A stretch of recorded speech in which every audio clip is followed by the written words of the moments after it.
Hold on. Yo, JV and Elvis are trashing you for treating them like second-class citizens. They think your interview was stupid and that they are thinking of leaving.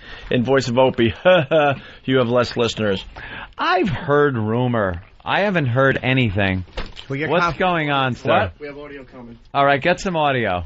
Get him on the phone. Get him on the phone. I'll call from the Escalade. This is very controversial. Because I want to be part of that. You know, you got to add a half an hour at the hospital for them to find a wheelchair lady because they have to wheel them out. You know, they won't let them walk out of the hospital. Is that? Yeah, you watch. Yeah. You watch. I'll dress like the wheelchair lady, and we'll be out of there. Believe me, one way or another. I love sitting in the studio and just sitting in front of a swastika. And by the way, we could have done an extra half hour. We only did 15 minutes. We didn't stretch and hog up the time. Dude, it was a very interesting show. If you don't understand that today was compelling radio, which got us all backed up as far as taking breaks and stuff, and we had no choice but to go late.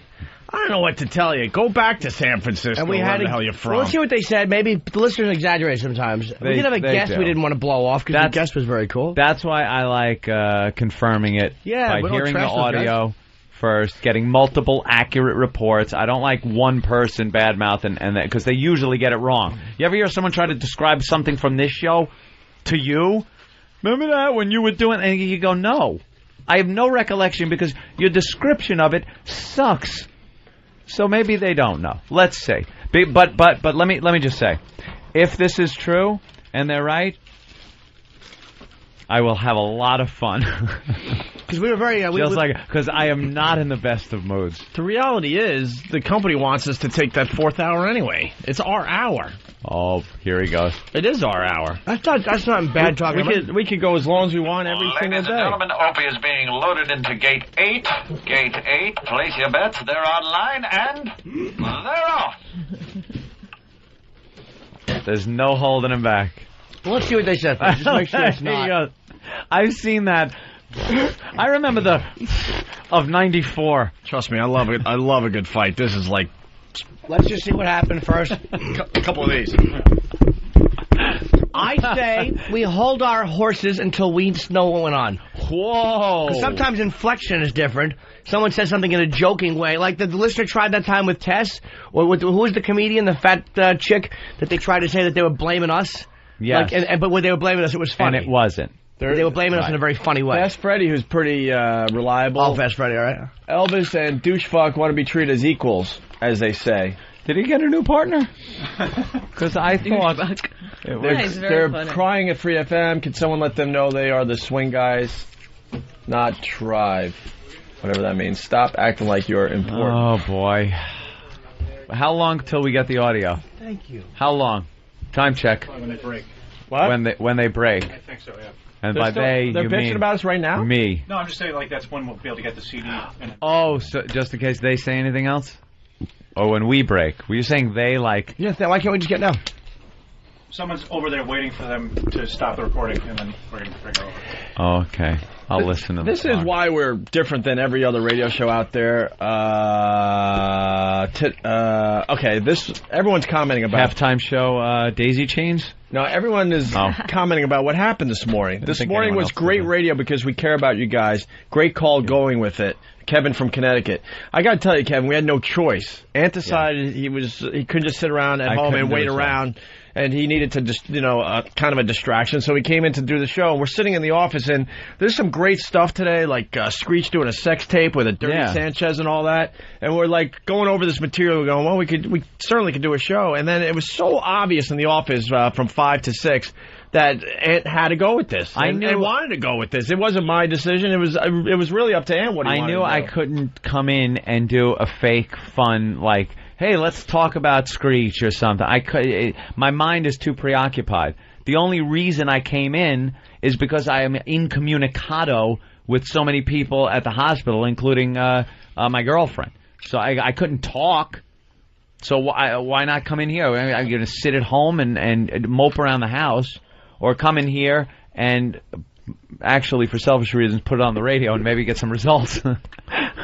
And it did. Could have happened. So far. I don't know. We'll and then you got see. these guys over there. I don't know what's going on, to be fair, but the reports are saying they're bitching because we went late. If you don't understand why we went late today, then you really don't understand radio. The midday show over at our FM affiliate in New York City. We probably gave them 3 to 4 times the audience because we went late, because no one was touching their radio dial this morning. That's just how radio works.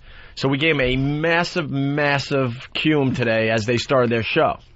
So a lot more people are checking them out today than would on a regular day. If they don't get that, well, I don't know what to tell you. Let's get it accurate audio. I want it transcribed. I want it emailed to me in triplicate. They do that anymore? In triplicate. Just send it 3 times. And I want JV's in blue, and I want Elvis's in red so I can easily discern. Oh, good news. Fast Freddy. Double-spaced. Fast Freddy, an update. They stopped a few minutes ago. Now they're talking about the best veggies to jam in your ass while sucking a cock. Carrots. Yeah. Doesn't it start and end with carrots? Well, a cucumber, a lot of What is this hawk? You got to be a pretty big person for. If they sent no, take that package back. What is it? If they sent you a shirt too, that's not fair. I wanted to be the Late Show Kid. Jimmy turned out to be the Late Show Kid. So now we're both the Late Show Kid. But he's Late Show Kid with 2 Ds, which is cooler than Late Show Kid with 1 D. And now I'm thinking he's going to have the same T-shirt that I just opened up, which is a unique T-shirt that I want to wear exclusively. Yeah, but me. Wait, here's the thing. No, mine's white. It's white. It's white. Superior. White. Just because it's smarter doesn't mean it's going to look better. And where is my I Took a Boner Pill T-shirt? Oh, look at wow. Mine's better. Mine's better. Let me see. I just took a boner pill in big black obnoxious letters. It's all big. Everyone can see that from across the room. And across the red. I hate you. Why? I took a boner pill. I don't want to be a twin anymore. You're not. I want to be an individual. Here. My car. Anybody else want to wear these? Let's all wear our boner pills. How many did they send? 3. Let's be a gang. We're the faggots. Get out of our way. I want to know when my car's here immediately. Somebody get the car. I need to know immediately. You know what? Have an intern stand by the window, and that's his whole job. Intern. Nosferatu. That way he can fly up to the window and signal me. If someone sees a bat winking at the window, please tell me. No, it's daylight out. You're going to say, is my truck here? And look over, and there's going to be a pile of rubble and ash. Just ash and clothes. That intern is good, that Nosferatu. He got this glove in 3 minutes. Yeah. He fucking flew over here. Could someone call JV and Elvis and ask them to call our show so we can discuss this? I guess E-Rock's been calling and what? We have all the hotlines, right? Yeah, but they won't take the phone call. Have you been listening live inside? We're trying to. They're complaining about not being on the air back in their hometown of San Francisco while doing New York as well. But Travis has been trying to get him on the phone. They won't take the phone call. But they're answering, then who it is? The call screener knows damn well who it is, and he won't put the phone call through. Well, at least I'm it'll be sure more he's putting it through, but comfortable in the hallway in the morning. What's the call screener saying? When they pass by. They're explaining, no, we're not trashing you, that none of that's going on, and then they're not putting the phone call through. Okay. It's pretty simple. So. But if there was any trashing going on about us running long, I want to hear that, because that is trashing of us. Like, we're getting the audio. You know. All right, well, we'll just sit here and wait. Technically, they run long every day from the 9 to 10 o'clock hour. You know. Because of the nature of it. I'm talking logistics here, my friend. All right, let's get into Screech before Anthony's car gets here. Did they show video of him? I heard Dustin Diamond has a huge cock. They're going to be... He does. Supposedly. I mean... Hence the cucumber. Wow. Answer. What? She said... Cucumber for what you should put up your ass. Oh, nice. And a lot of people were Giving surprised, but now it makes Where's sense Voss? because Dustin Diamond has a huge cock, and it Voss looks just like... left. Never mind. Why does he just walk out? What's wrong with him? He's amazing. Rich, where'd you go? He's fascinating. I said, Rich, where'd you go? It was Sam. All right. Here. Got it already? What? No. Oh. Jimmy farts. Yes. Oh, good. Let's hear that in the elevator. All right. That was a God, fun I one. wish I'd been there. Oh, the moment. Oh. Can you hear it on this, Sam? Oh, yeah. Oh, yeah. And then us laughing, trying not to laugh, and God, it was just as good as my elevator ride. You guys are having all this hilarity, and I'm discussing with Bonnie that Rich Voss's DVD looks cool because it has a picture of him on the front now instead of just a black cover with the word Voss in white letters on it. That was my exciting elevator ride. I'm sorry. I didn't fart for you. This was hot. I had a cucumber and everything.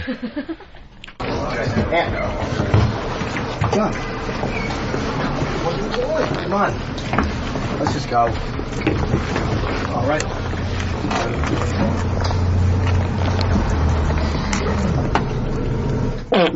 Oh my God.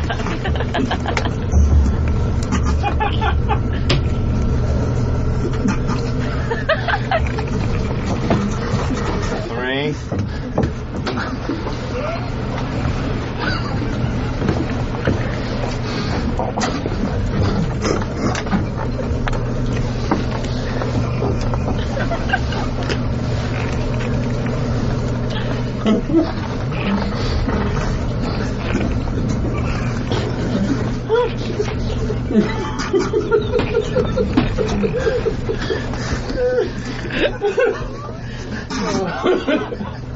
Open the door.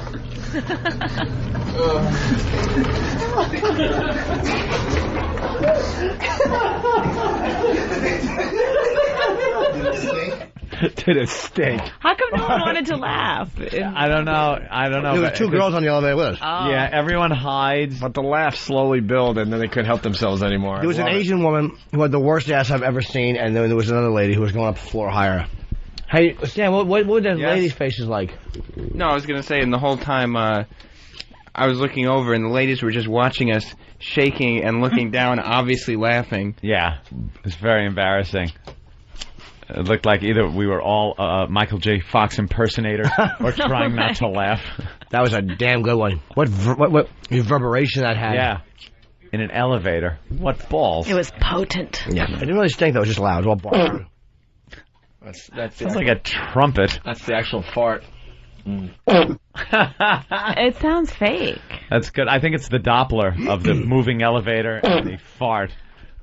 For those of you that understand the Doppler. That was a nice fart. Yeah. All right. Sounds like you got a Thank you, Dan. A-hole. I do. Oh, I do. It's got a 4-finger maximum.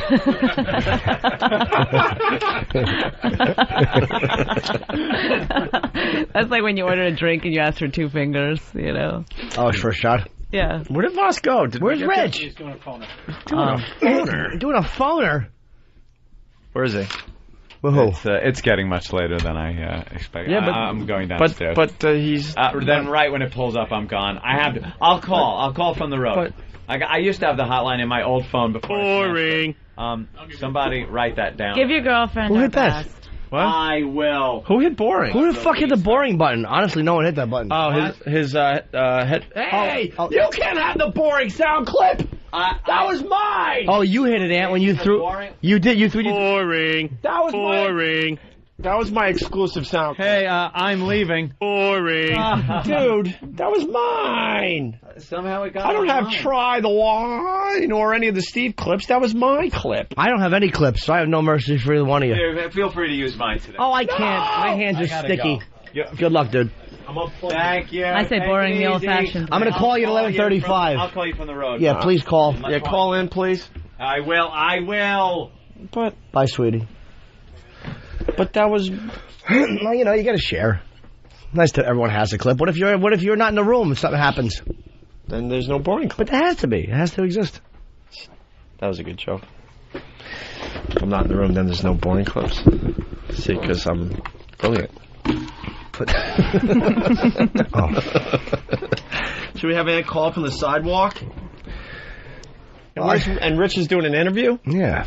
All right. Why don't we take a break and we'll regroup? We will regroup. I have to leave early anyway because I have a flight to catch. I'm going to Cuba. You are allowed to stay till 11, I heard. I probably could, but I have to finish packing. 10:50? No. You're so irresponsible. 10:06. No, my clothes, I took them to the dry cleaner. They won't be ready till this morning. They weren't back yesterday. All right. Well, maybe you should take him a day early. Oh, I don't know. All right, we're going to break. Voss should be back in studio by the time we get back. I hope so. Bonnie will definitely be here. Ant might be on the phone. Ant might be on the phone. And we're thinking the Voss and Bonnie show today. Yeah. Yes, no, maybe so. No, you guys are good together. Yeah, you guys had a good show the last time. I got a couple of rich stories. Someone has to get us to noon today. Just don't make fun of him. All right, we'll be back. Opie Anthony.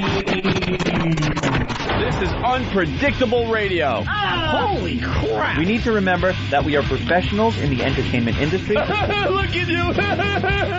Oh, man! Oh my God, I'm a grown man and I'm being yelled at. Opie and Anthony. You're idiots!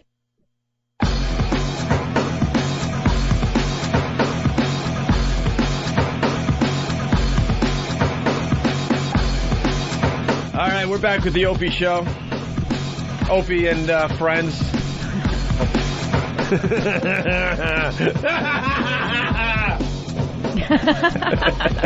It's all about me.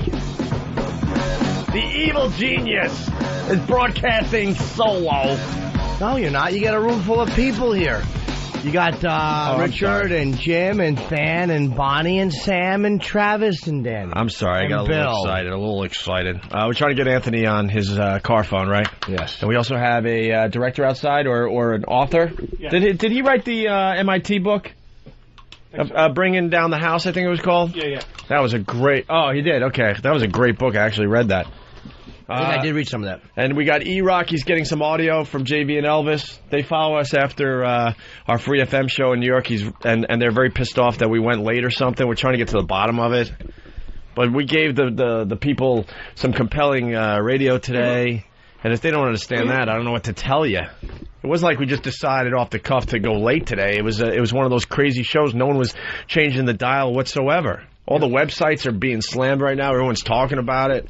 Ant's on his way to a hospital to get his girlfriend out, and people want to know what the hell happened. It's it was one of those things that we can't reproduce. And that friend had been very patient, and he came in, he just got it. He didn't bitch and moan, so we didn't want to douche the guy and not interview him. What they're saying, they're like, well, you guys could have brought him over to X7 and interviewed him. No, he's a big fucking Hollywood star, and he was in the building with a publicist, and they have things to do. Hey, so we figured it would be no big deal to just interview the guy really fast for 15 minutes and go a little late today. You were so backed up, you only got Oscar De La Hoya in for like 7 minutes when he was there. That was a bummer. I had no idea that would be such a great interview. Yeah, any champion's going to be interesting. They not get punched in the face for a living. That's just right. Cool. All right, what do we got? Anthony, give us a call. We got the audio. How long is this, E-Rock? 4.5 minutes. And what are they trying to say? I tested you and you passed. Yeah, I'm not going over You there. could have went to Ant's mic. No one touches Anthony's mic. They start their show saying, yeah, that interview was worth starting at 9:30, and they just kept saying, yeah, that interview was riveting, pretty much trashing the whole Efron thing. And then do we have that part of this? That's the whole thing right in there. How do you get the whole show? We're good. Fair enough. Are you spying on people? Fair enough. Maybe. Okay, so we got that. We got that part. Then they backpedal saying, no, we love the guys, but we hate the management. And the management was telling them, no, something's going on with Anthony's girlfriend. This is good radio. We have to let it go. Plus, they have the guest. So they thought they were going to hear more about Anthony's girlfriend, but when they heard Efron come on, that's when they got upset. Well, I'll tell you why. Because, it wasn't a bit that was scripted. It just so happened, right after we said we're going to go late, Anthony got a phone call that everything was taken care of. But we still had another commercial break to do. And we didn't want to douche the guest. And the guy was sitting there for an hour. He waited with us. He walked in the middle of it. Why are we explaining? Everybody knows what happened. Can we get Anthony or no? Who's Anthony? Bonnie said that, Anthony. Bonnie. No, because he said it was the Opie show. You know how many guns he has at home? I was just trying to be funny. I really didn't mean any... Is he still outside, or has he got in his truck? He should be in his truck. He should be calling. Do we have his new cell phone number? Yeah, I'll give it to you right now. I can't hear you, Travis. He's calling right back. Oh, he's calling us right back? Oh, okay. Does he have a new cell number? I don't know. I'm sweet on him. He broke the other one. I knew something was up when he told me Monday. He emailed me or something, and he said, I'm not going to have a cell phone for a while, so I'll keep in touch through email. And I'm like, oh, man, what happened? I wasn't thinking like, oops, I dropped it in a puddle, I knew something was up. Come on, Ant. I don't want to play this audio until we get Ann on the phone. Where's Anthony? Why are you still eating blueberries? They're awful. I can't eat them. No, I haven't called it yet. Season is still on. I'm going to call blueberry season soon, though. Do you wash them when you eat them? No. For real? Yeah. He's on the line. What? Go ahead, Rich. Get your dumb plug in. No, I was going to give this to you. It's for you guys, not me. It's got the Opie Anthony name on it now. I was going to give this to you. But look at the side of it. Read the side. It's Voss from NBC's The Last Comic Standing. The Last Comic. The Last Comic Standing and The Opie and Anthony Show. That's nice, Rich. Thanks. Oh, but fell on the floor. Oh. I was trying to throw it on this, put it on this counter here. Anthony. Hello, am I on the air? You're on the radio, sir. Turn your radio down. Hello? Hello? All right, go ahead. It's all about you. You talk. Go ahead. We'll listen. Anthony. Yeah, what's up, man? Where are you? I just got off the Queensboro Bridge. Oh, okay. You're making good time. Now, you want to hear this audio? Yeah, let me hear this shit. All right. I haven't heard it. We haven't heard it either. This was the start of the JV and Elvis show, which is on right after us here in New York City when we do commercial radio at Free FM. Okay. We went late because of Anthony's situation, and we had Heffron Ramirez, who played Pedro in Napoleon Dynamite, waiting around. So we figured, okay, we're going to go late today and at least get the interview in because he came all the way. The publicist was sitting there, blah, blah, blah, okay? And they didn't like that. The JV and Elvis Show. New York. Zoloft, 6. 1, 2, 3, 4, 5, 6. Zoloft, Axel, Xanax. Yeah, I'm good. So what, we got like 30 seconds and then back to a mother effing 15-minute break of commercials? Yeah, that's good. Block. You're calling it a commercial block. Non-stop commercials, back to back to back to back. That last interview was effing riveting. Ha!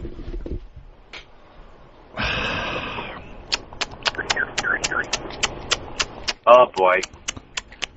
Two guys that don't get radio.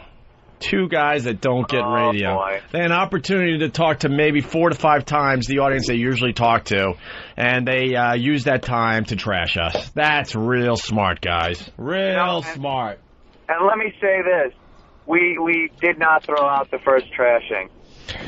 We even thanked them at the end for letting us go. Yeah. Yeah, we didn't thank...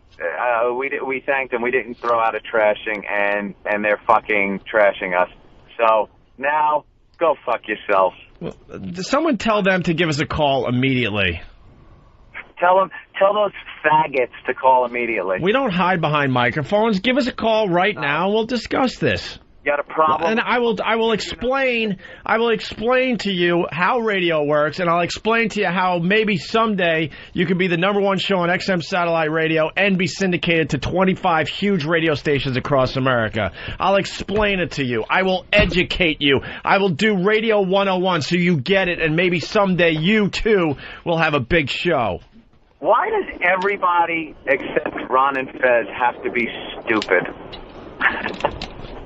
I don't understand why you gotta pick a fucking fight with this program. I would almost understand if we had a regular show and then we were just showing our balls and said, you know what, we're going late today because we just feel like it. It wasn't about that. We were doing some compelling radio. People were riveted. We got emails from people saying, I didn't go to work. I went to work late. I'm in a parking lot waiting to go inside. You know, they pretty much stopped their morning routine to listen to the show. So when we said we're going late, trust me, everyone was waiting until we finally signed off. And a lot of those people probably kept the station on, which gives you an opportunity to talk to a lot more people. What else did they say? They only said that one. They had to say more than that. It was really worth it. Yeah. It was worth the 15 minutes of spots on our show. Oops. What time is it? Okay, it's we're logging in at 9:32. Feels like noon. So how long till the first break? Because there's not a mother effing listener left after that long of a break. How long are we? If we break right now this second, then my break's going to last for a week. I'm going home. Come on. We're not going to play... Nicole, you're in charge here, right? I'm not playing I'm not going to play another 9 commercials in this hour. But I'm glad we had the riveting interview. It was really worth it. 7 for the rest of the hour. He's really angry. You know, fuck you, man. The commercial spots, just play fucking 5 hours of commercials. It'll do better in the ratings. Suckers dragging our fucking ratings down with your shitty 9 to 10 hour is what you're doing. You're killing our fucking ratings, douchebags. Fucking assholes. Have him call the show right now. E-Rock, can you get him on the line? Maybe you ought to be a little humble when a quarter of our show is being fucked. Why won't they take the call? Because they're doing a riveting radio You got show. a lot of shit to say. Let's talk. Yeah. Screener, we won't fucking let it. when we're out of the building, little fucking assholes. Yeah, their screener won't put us on, so we're trying through their producer. What is the screener saying? Said they don't want to talk to you. We're not putting you through. Tell them, get on the air or we'll play a piece of Power Talk tape they might not want to fucking hear. Oof. What is it? Well, I don't know what Ed's talking about. Yeah, I do. We prepare for every battle in advance. Let's just put it that way. Oh, no. Oh, no. Got a couple of things up our sleeve. Let's just say... landmines get planted. That's right. There were a few landmines planted a long time ago when we didn't feel like we could trust these guys. We're not stupid. We know fucking the right way to... There's a reason why we're so huge in radio, okay? Captivating. Great. The Art of War, Opie and Anthony. I know. That's right. Norton, do you have any explanations now you want to get out of the way? What? What? They know everything about me. But that was funny. Don't stare at I me. thought it was a cigar. You said explanations. You tripped on explanations. You're 48 and you couldn't say explanations. And you want to hear more? Oh, these fucking Nissans. My daughter married a Nissan. What's up? Okay. E-Rock has an update, Anthony. All right. Apparently they have a guest on right now, and they don't want to take it. So. Oh, riveting guest. What riveting fucking guest? We're not exactly sure, but the screener said they have a guest. They have our number. We have their number. We're going to call them back in about 15, 20 minutes. We're not waiting 15, 20 minutes. Why we wait for them? Exactly. Let's just trash them. All right, let me go back to the audio. Enough. All right, let's go to Claire in Staten Island. Hello, Claire. I'm heated. Heated? Absolutely heated. I can't even... I'm like, my heart's pounding. I'm so pissed right now. Why do they do this to you? That is a great question. No. No, really. Like, have some effing respect. That's what I just said to the program director, along with... Even, like, I'm sorry. I don't like them. I like Opie and Anthony, but their time, is... Till 9. Till 9. And then that's when we're supposed to be on, and we should all have respect for each other. I have a great... Shut up! All right, listen, JV and Elvis. Fuck you, Claire from Staten Island, you fucking Thorazine cunt. We get to stay on as long as we want. All the bosses behind the scenes have begged us to go to 10 every day. We can't because of XM, but they did hint and say, look, you guys can push it as far as you want. As far as you want. We're supposed to get off the air over there at 8:45, by the way. We're already getting off the air now at 8:56. We've already stretched it 11 minutes, and we're starting to push even closer to 9 o'clock, because that's what the big bosses behind the scenes want from the Opie and Anthony show. And as far as how about some respect, the last thing Ope said was, hey, man, thanks to JV and Elvis. Thank those guys for letting us go along. And I went, yeah, thanks a lot, guys. Yeah. We did thank you. What respect? You want us to suck your dick in the hallway? You want respect. We want ratings in the 9 o'clock hour. That's right. We got average fucking ratings. Shit. We couldn't hear you, man. You dropped that a little bit. I said we got shit averaged into our fucking last hour. Respect. All right, here we go. More audio. That's when we're supposed to be on, and we should all have respect for each other. I have a great deal of respect for them. We have stuff and their show, but from 9 to 1. we have our show. It's supposed to start at 9 o'clock. Up.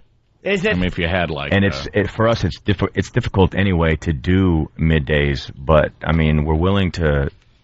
Man, here's our opportunity to be in New York with a huge audience. Right. And come on after Opie and Anthony, and I'm thankful for that. But yeah. I just told the program director. We gave you a massive audience today because of that. Now you're just a babbling ass. You don't know what you're saying. It's great to follow us because we have a big audience. Well, today we had even a bigger audience. Fuck these guys. Fuck them.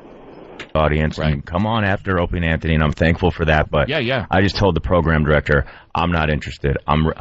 If this is the way we're going to keep doing this, I'm going back home. Right. Bye. And I wanted you gonna leave New York? You gonna leave New York? Well, Ron Shut up. Well, Ron and Fez are waiting in the wings, so leave. When they find another show? Leave. Go. Goodbye. Goodbye. Leave.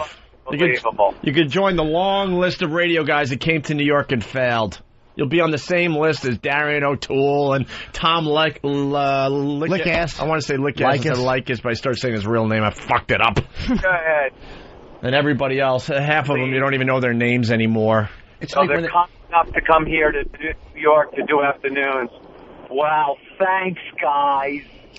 It's like he says, I have respect for them. That's like a fucking open mic. You're going, yeah, that Dennis Miller's great. And it's not a real thing of respect. It's just something you say in the middle of an argument so you can't be accused of trashing. It's phony. Exactly. Meanwhile, it was nothing but trashing right from the We're going on in a minute. I'm in the future, and looking back, I see that band is playing the Shapiro Bar Mitzvah in Saratoga next Saturday. However, the future is looking bright for the rest of you. Your clothes will change colors on command. Robots will perform surgery and never leave sponges inside patients. You'll even use cell phones that can translate English to still here? French. Yes, I'm Of course, here. the French of the future haven't changed much. You didn't really expect everything to be rosy here, did you? Step into the future during Wired Magazine's Next Fest, the Technology and Innovation Festival for kids of all ages. We're going to complain the commercials are on XM. September 29th through Sunday, October 1st. For Wired Next Fest tickets and information, go to nextfest.net or ticketweb.com. Presented by GE and sponsored by Atari, Autodesk, BlackBerry, Citi, DataPipe, Discovery Channel, GM, Intel, Pfizer, the Science Channel, and official hospital. All right, we get it. Garden Inn. 92.3. With JV and Elvis. On Free FM. And Jackie has joined us, but Jackie Clark. Just wait a second, babe. Okay. Yeah. O&A. All right, what's the problem? What's going on, and then move forward. Hey guys, what's up? What's the problem? What's the problem? You tell me what's the problem. What's the problem? You have the problem. What's the problem? The problem is we're scheduled to be on at 9 o'clock. Well, yeah, and every day since we've been there, since April, you've gone on. One fucking day, we run over. You know, listen, you understand that we're live here and you can't say the F word on. All right, I'm in my car, I forget. One day, we decide to go over because we have something going on, not just an interview. We have something going on that we were talking about. One day. The personal stuff I can understand, but then the interview you can take to XM. It's not like it's this, huge thing that has to be on. You're not that stupid, right? You're not that stupid. The guy was sitting there for an hour in the studio with a publicist. He couldn't just walk over to XM. It was a lot easier at that point to do the interview. Secondly, we did not know that Anthony's personal situation was going to end perfectly at 5 to 9. We thought we were going to do more on it. When we went into commercials, Anthony got a phone call that said everything is going to be okay. So that ended that situation. We still had the guy that wanted to do an interview with us. So we said, okay, we'll go late and we'll do an interview. And then we'll thank JV and Elvis, which we did. And we left the show to you guys. We did thank you at the end of the day, too. We thanked you. Oh, thank you, and then I thanked you. You said what respect. One day we went over, and the first thing you did was get trash us. You weren't trashed. I made it very clear that I have respect for you, but as far as management goes, I made that very clear. We heard the audio. Oh, we knew the radio. And did I say that? Did you hear all of the audio where I say I do have respect for you and that I've said nothing but you guys? No, you said you have respect for us, but we should have respect for you. It was one of those things. If you don't get that, I don't know what to tell you. We left you guys with a massive audience today because of what was happening in Anthony's personal life. No one was touching their dials. So we gave you probably, 3 or 4 times the audience you would normally have at 9 o'clock. Come on, that's ridiculous. Listen, we the show that we're scheduled to do starts at 9 o'clock. I don't give a crap about the schedule. If we want to go late, we're going to go late. That's what management wants from us. Oh, we didn't know that.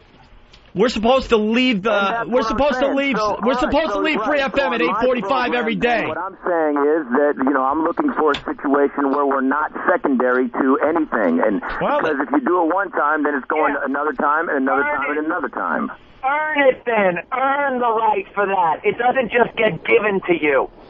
And what do you think? We have earned the right to that. What are you talking about? Not according to the latest ratings. You haven't earned anything in New York yet. It's because it's a midday show. It's because of the audience. If we were in prime time slot, we'd have the same thing. We proved ourselves in a major market and dominated the entire time. All right, then go back there. It's something we're considering. Then go back. Whatever. Go back. Bye-bye. Management wants us to 10 o'clock. Maybe they should let you in on that, and they're negotiating that with XM. Howard Stern earned the markets, not you. You just... Oh, all right. You're going to go after us with the Howard thing. Oh, wow. That really hurts. We're going to talk about earning it. Howard Stern got all those markets, and they looked for the replacement. Then why weren't you the replacement? Why weren't you the replacement? Why are you stuck in middays? Why weren't you the replacement? Why did they stick you in middays? Go ahead, keep swearing on the airwaves. I didn't curse once, you jackass. I said, why did they stick you in middays? You're dumping out because you know I'm right.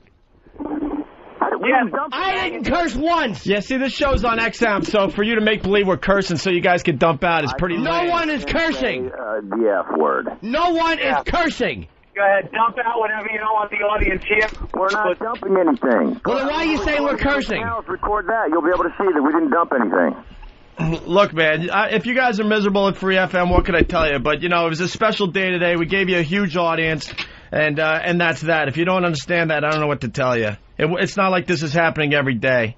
So obviously you guys got more crap going on behind the scenes. We do on a regular. So don't take it out. Don't take it out on us. Don't take it out on us. And that's why I still gave you guys respect. Like I said, you guys have a great show. I've said several times. I don't care if you think we have a great show. You guys had to bring up the cheap shot with Howard. All right, you got your cheap shot. It's cute. We earned syndication a long time ago. We were on 19 stations on our own. We did that, not Howard or no one else, okay? Let's call it what it is. All right, what is it? What is it? What is it?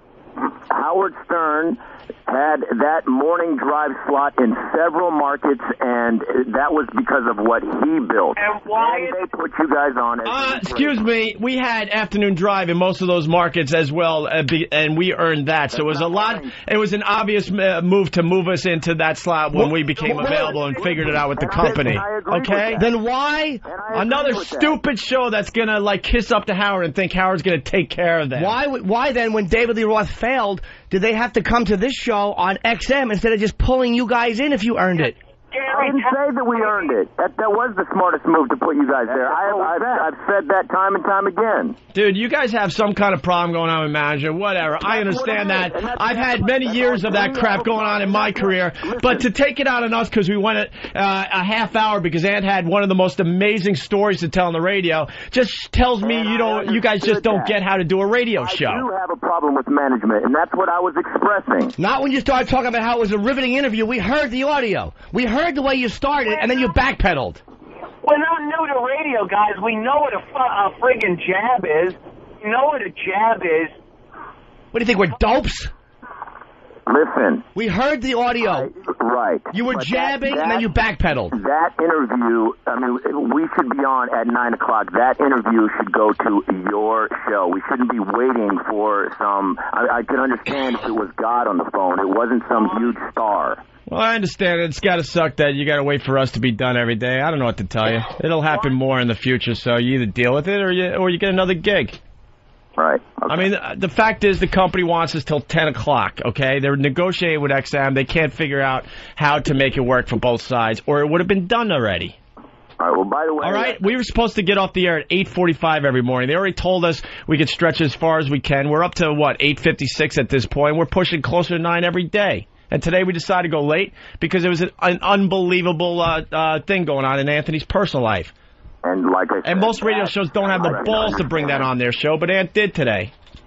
And you talked about why don't we show you respect. Ope thanked you, and I thanked you when we left. I didn't hear that. I was arguing with the program. Well, maybe you should have heard it before you started smashing the interview. There's no way for me to hear it because I'm on the air with the program. Well, then don't you feel like a silly goose? Scheduled at 9, not on right now. We understand that. We understand that. But it happened. My issue wasn't with you. What?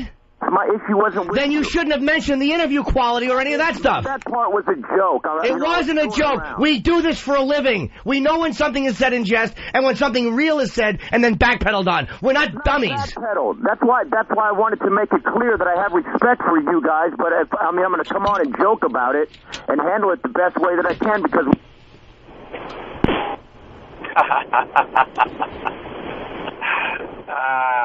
No. I'll be completely honest with you. I did not. That was nobody in this studio. Everyone's seeing my hands. I did not. Ope is holding blueberries. I'm across the room with a phone, and Ant's on his car phone. I bet you they hung up. Really? That just got hung up on which side? We didn't hang it up. We didn't hang up. All right. We did not hang up. Wait, here's some more audio from that first break. Right. But I wanted this to be my home, but I don't want to do it. I just don't want to work for any place where we're secondary. I know. We're all a team. We should be the same. The place we came from, we had already done that, and we had done it for a long time, so it was time to move on to something bigger and better. Right. But I would much rather not sit in the office waiting like that. I know. I understand. Let's go to Anthony in Connecticut. Hello, Anthony. Yeah, guys, I drive to work every day. I turned it on. I couldn't find you. I was thinking to myself, wow, they blew him off again. They screwed him over again. And sure enough, your intro music comes on and they screwed you over. You guys are not secondary. You're third because the show in the afternoon is the show that you should be. You guys should be 3 to 7 and drive, and it's a joke that you're not. And I would leave if I were you. I'm close. My unemployment ran out. I'm close. I mean, I hate to do it for the fans that we have built up here in New York, but I'm going to ask for it today.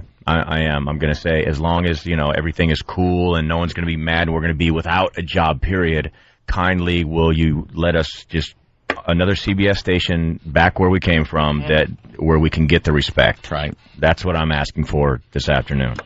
We'll see. Mike in Queens. Hello, Mike. Yeah, what's going on, man? Buddy.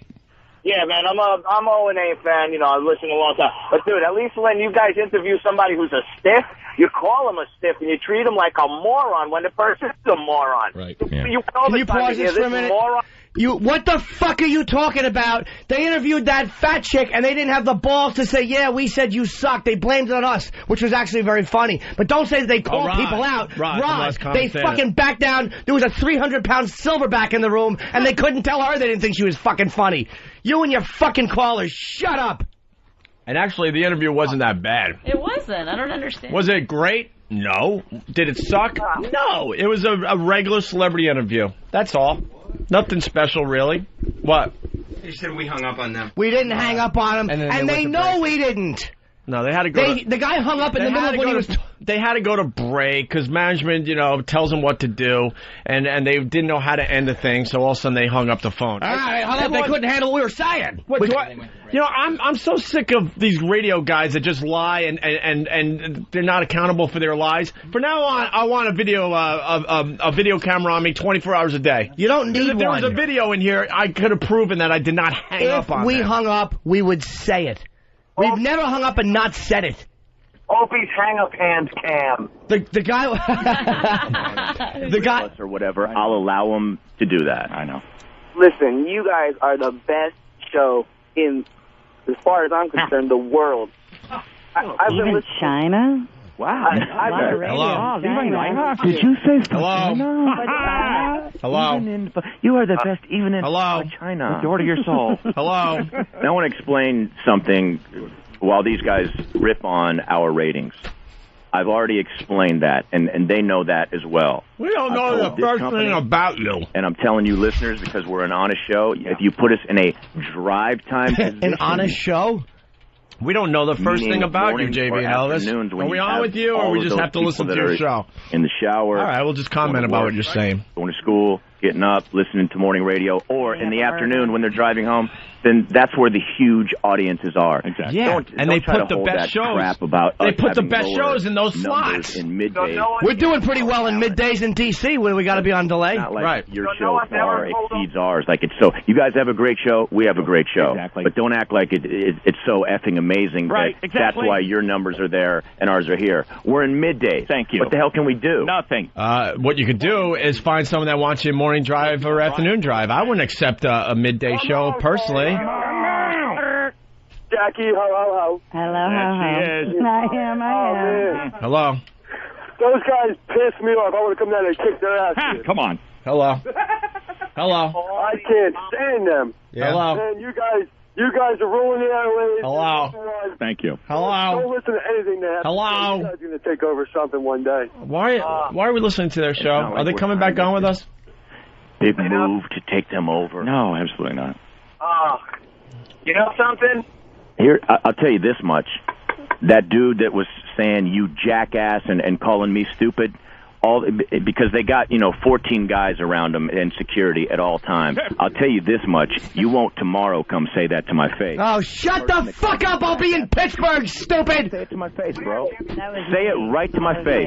Whispering. Which one is even asking that? I mean, the fat one or the bald one? Radio. Yeah, that's why I know pussies like you hide behind that mic. Oh, fuck you and fuck your mother, you hack. Fuck you. A few of them look a bit intimidating. I'm not gonna lie. And he's got huge security. I would want no piece of that. Clark, she did not say that. We'll Don't crush hurt you. me. But the clown that's calling me all those... I'm calling you those names because you accuse me of cursing, you scumbag. I'll wait tomorrow, and we'll see if you say it to me then. Right. Yeah. Say it to my face. Come on. Hey, what's up, buddy? Yeah, man. I don't know. I'm tired of them. Someone's got to do something about O&A. Like what? Like suck our dicks. That's what they got to do. All right, let's go to Pothead Ed, our buddy. What's going on, bud? Yo, how you guys doing? What's up, dog house? Ed, What? Yo, I was going to say, man, it sounded like an adult arguing with a couple of kids when you were talking to them, Jay. Yeah, did it really? Completely. Their whole audience is based off of Howard's remnants, and yet their whole show is ripping on Howard. It's ridiculous. All right. You know something? And... Can you get them on the phone? Because I will tell them that I said that. To Howard. And I think the listeners can back us up on we've given our respect to O&A. Oh, my God. That would be awesome. A whole lot of things to deal with. I'm going to tell you right now, like that comedy show. Yeah, right. We did that. We started. I started that big comedy. Yeah, they're saying we stole the comedy show idea. I built that from nothing. There were no radio stations doing any comedy shows. I built that off of just showing up to a comedy show one day, seeing Carlos Mencia and a couple of other guys, and I go, I want to. We were going to do the traveling virus shows in 2002 before we were thrown off the air. Like 25,000 every year. I know. And they would try it in other markets, and it wouldn't really work. It wouldn't draw that much.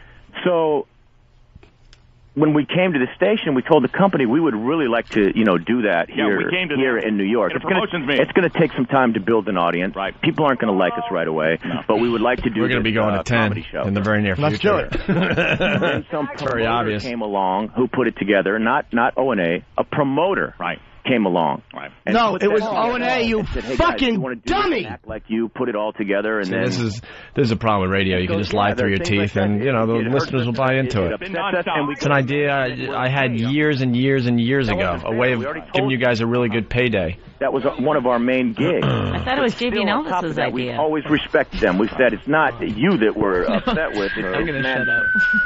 And it's usually something once a week, heavy that we're dealing with. Hitting us on the head. So, and if they don't, now I was talking to them like an adult. I was saying, look,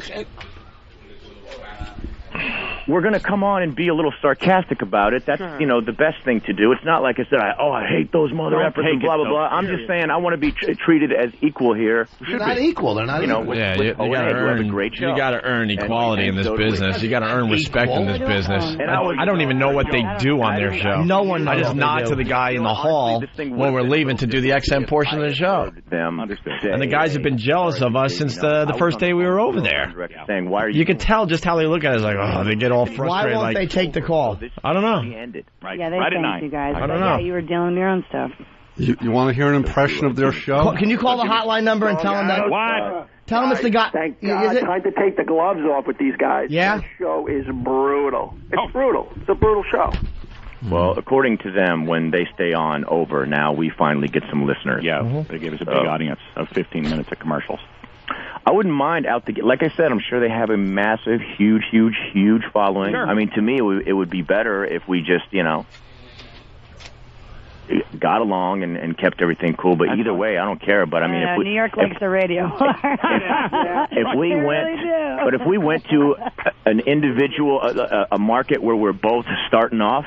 Yeah. Where we start at one station and they start, and because they got a major lead ahead of us. I mean, I'm sure they got a diehard following that right now just hates We were us. off the air for 26 months and then on satellite radio while you were here in terrestrial radio. Right. We're going to win. We're going to kill it. Right. That's guaranteed. And if we're allowed to say what we really want to say while they're attacking me, it would be a whole different story. Then why can't you? Why can't you? Wow. Let's take a break. Break time? That's some brave radio right there. Why can't you? Opie and Anthony, they're great. They're awesome. The type of people we're talking about now is when you see a woman and she's so fat, you want to go right past ridicule and just assault her. Yeah, like physically. You want to just grab her and go, stop eating. Yeah, what are you eating? Not even by the shirt collars, by the fat around the collarbone. And they go, I don't eat a lot. It's a thyroid. All I have is celery. Weekday mornings at 6 on Free FM. This Saturday and Sunday. There you go. Good boys. Make sure you get our promo in. There's nothing I hate more. What a bunch of dopes. They trash us and then they play our promo. And the guy who was they don't even have the saying... balls to maybe stop the promo, play something over the promo, blow off the promo. No, they just played it because that's what management tells them to do. And the guy who was calling me a jackass, he was saying stop cursing and no one was cursing. He's a phony. Say after it, something with some balls. I missed the last bit of that because I was going from my lovely car into my palatial mansion. Yeah. But what everyone is laughing because they all picked up on the fact after they tried to trash us, which was a lame attempt. They played an O&A commercial. Yeah, I heard that. Boy, if that doesn't speak volumes. Unbelievable.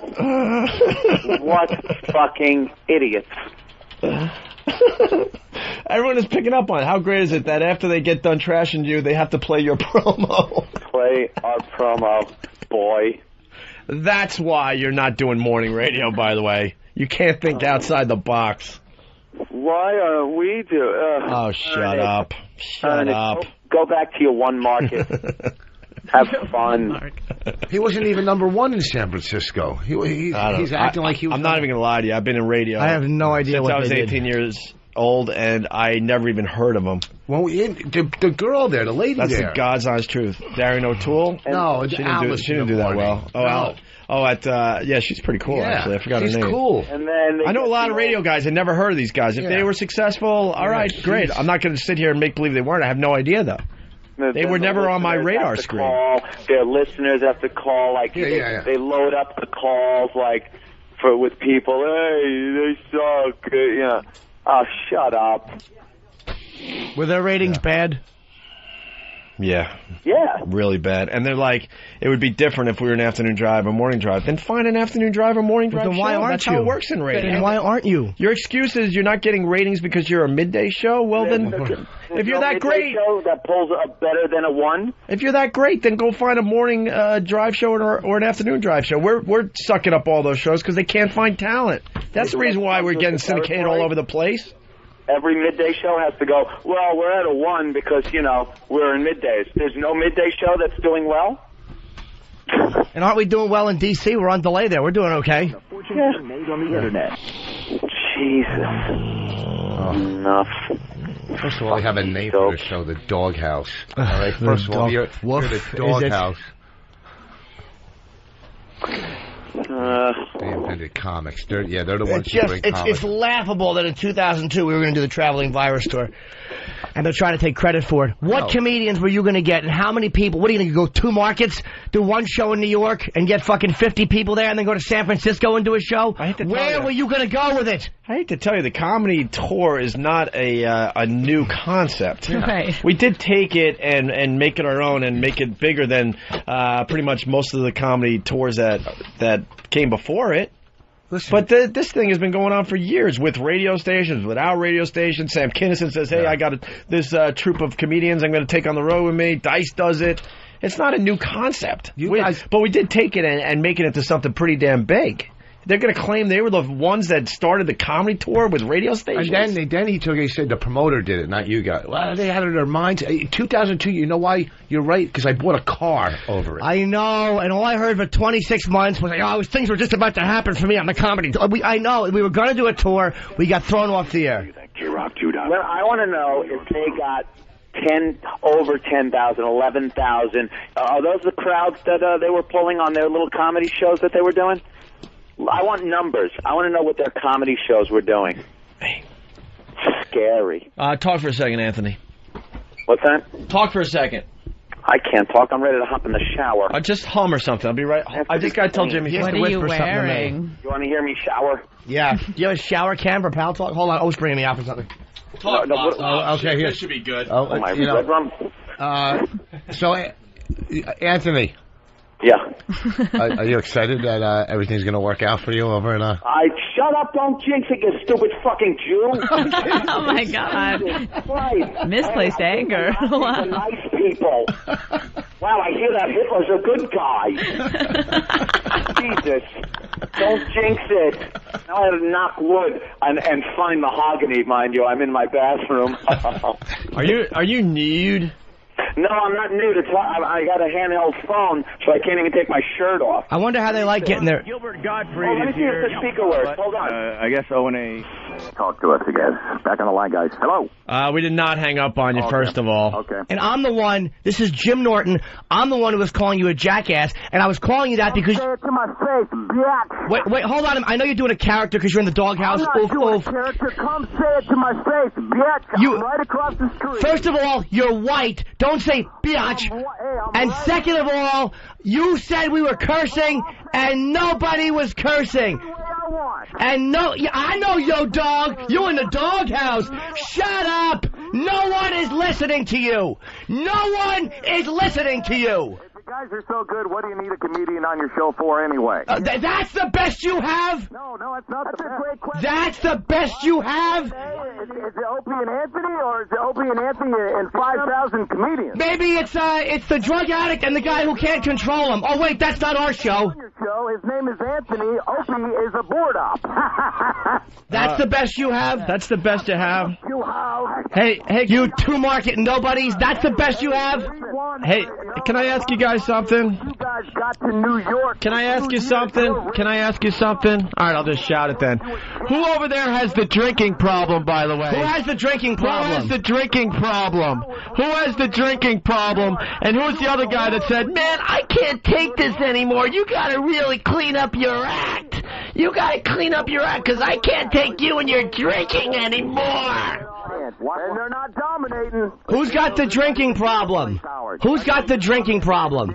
Who's got the drinking problem? Which one has the drinking problem? Who's got the drinking problem, and who was the guy that goes, man, you gotta clean up your act. I can't take it anymore. I just can't take it. You gotta get rehab or something. I just can't take you and your drinking anymore. 2 years and went psycho. I thought it was your girl. Yeah, which one got fired and had to see a psychiatrist? Like, it was a board op. I think it's your girlfriend that was drunk, right? And then she's in a psych ward. That's what the case was. That is so compelling. More lies, by the way. I never went to a shrink.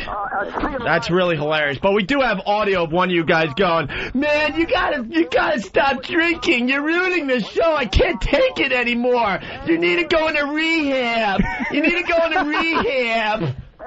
We got audio. You're a married couple. I mean, Opie, since I've been here, you have not said one funny thing. I thought you just said you liked the show.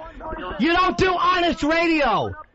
The doghouse doesn't do honest radio. See, more dishonesty from these guys. I've said not one funny thing. I thought you liked the show. Why are you lying? God, how bitter are you guys that we're sitting in the morning show slot and you're stuck in middays and not even getting ratings and don't even have the balls to go out there and get a better job, so you use excuses like, well, we don't have ratings because we're a midday show. If we were in mornings or afternoons, we would get the ratings. We're doing middays. Get a morning or afternoon drive show, you pussies.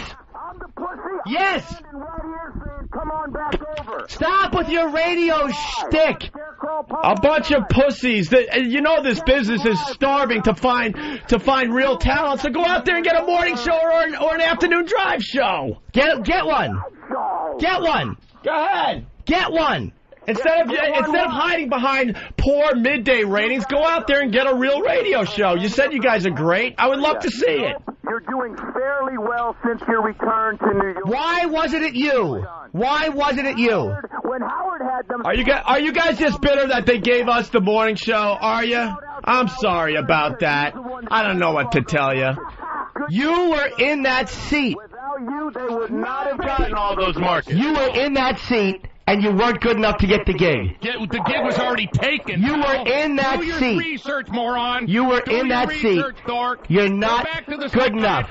Wear the Band-Aid on your nose, you little punk. You're not good enough to get the seat. Who's cracking them in the nose every day to wear the Band-Aid? You're not from all the coke you did good enough. Oh, okay. Me doing coke? You're the one crying like some codependent wife to go to rehab.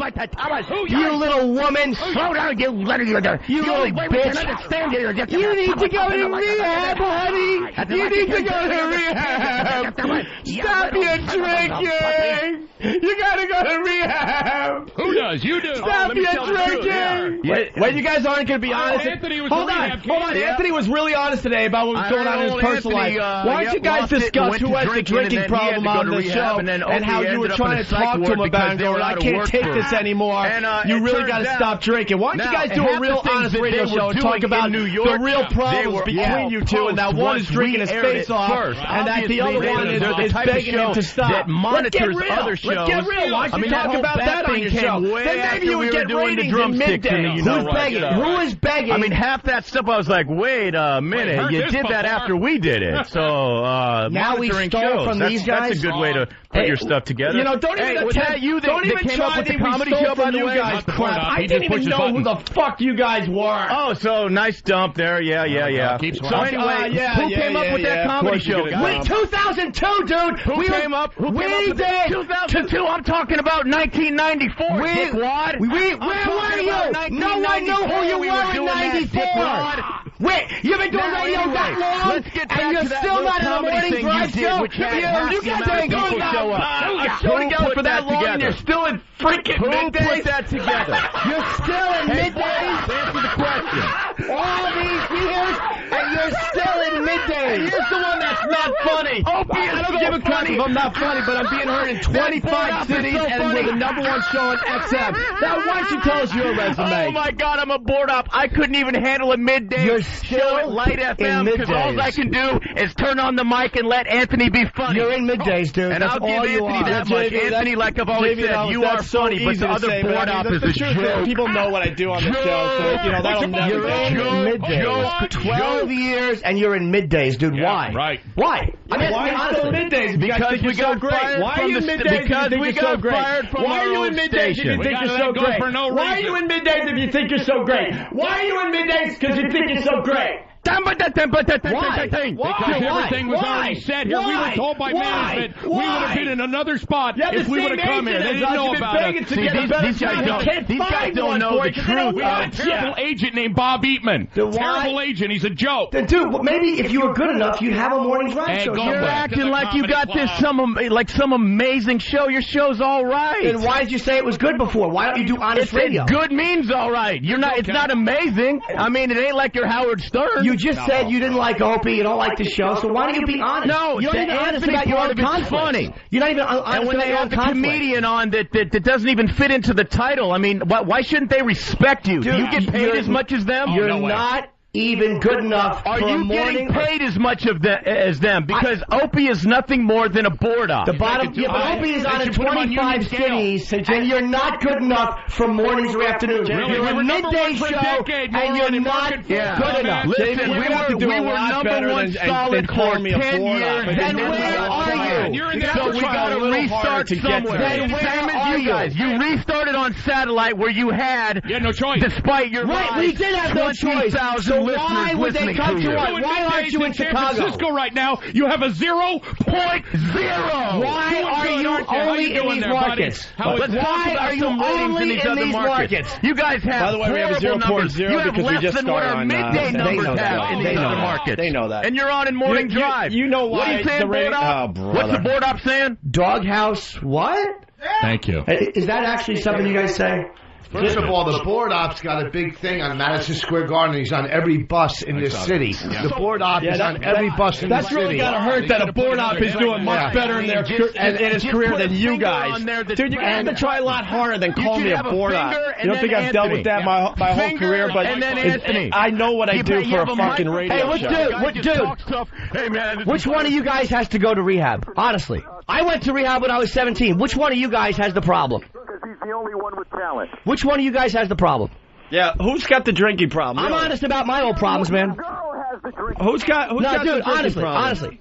Who's got the drinking problem? Dude, stop trying to be funny. And honestly, answer. Anthony, you used to have a drinking problem. Who's got the drinking problem? Fired. We've already heard the story. Anthony doesn't have a drinking problem, never had a drinking problem. But one of you guys has a drinking problem, and the other guy begged like a little girl, man, I can't take you and your drinking. You're going to have to do something about it. We got audio, buddy. Who is that? Is that the we got audio. I think so. Yeah, I told you, you're going to have to try a little harder than that. I'm up for a challenge. Try to get to me. Try to get to me, but calling me a board op is not going to get the job done. You board op. I'm a board op that's on the side of buses. I'm a board op that is a star of a TV commercial. I'm a board op that sat on David Letterman's couch. I'm a board op. Wow. I'm a board op that's a multi-millionaire. How does that make you feel? You're in middays with no ratings. That's got to bother you. That's got to bother you that the board op is doing much better than JV and Elvis. Oh, JV and Elvis. Oh, my God. I'm scared of JV and Elvis. Who is God? They're setting the radio world on fire. One market at a time in middays. Well, sometimes they bring Jackie in for the extra boost. Who was hammered at the radio chick party and had CBS gave him a lot of crap? Who was the drunk at the party? Well, one of them has a big drinking problem, but they're not willing to talk about it on the show. We've talked about the problems we've had with each other and the stuff that goes on behind the scenes on this show. Talking to themselves. Talking to themselves. Nobody listens to XM. Mark, what's up? All right, we're off. Hey, buddy. They won't talk about that drinking problem. Finally needed to freaking do. Kick those guys' asses. I say something? They're watered down hacks. And by the way, is it wrong that I touch myself whenever I hear Jackie talk? That's okay. You can do that. Yeah, it's a good time. Jay, what's up, Jay? Hey, What? Hey, I just want to tell you, I used to listen to O&A and you guys religiously. And after today, O&A, I want to tell you on the air, you suck, you shut down, I'm not listening to you anymore. And Jackie, I love you, girl. Thank you very much. O&A, are you still there?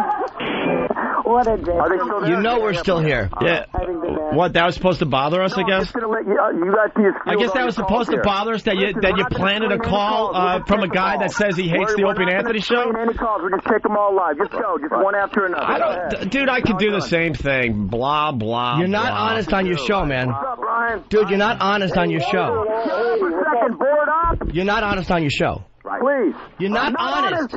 You had a promoter put together my comedy show, and that's like dude, you're insane. You're insane. Yeah. This is how things work.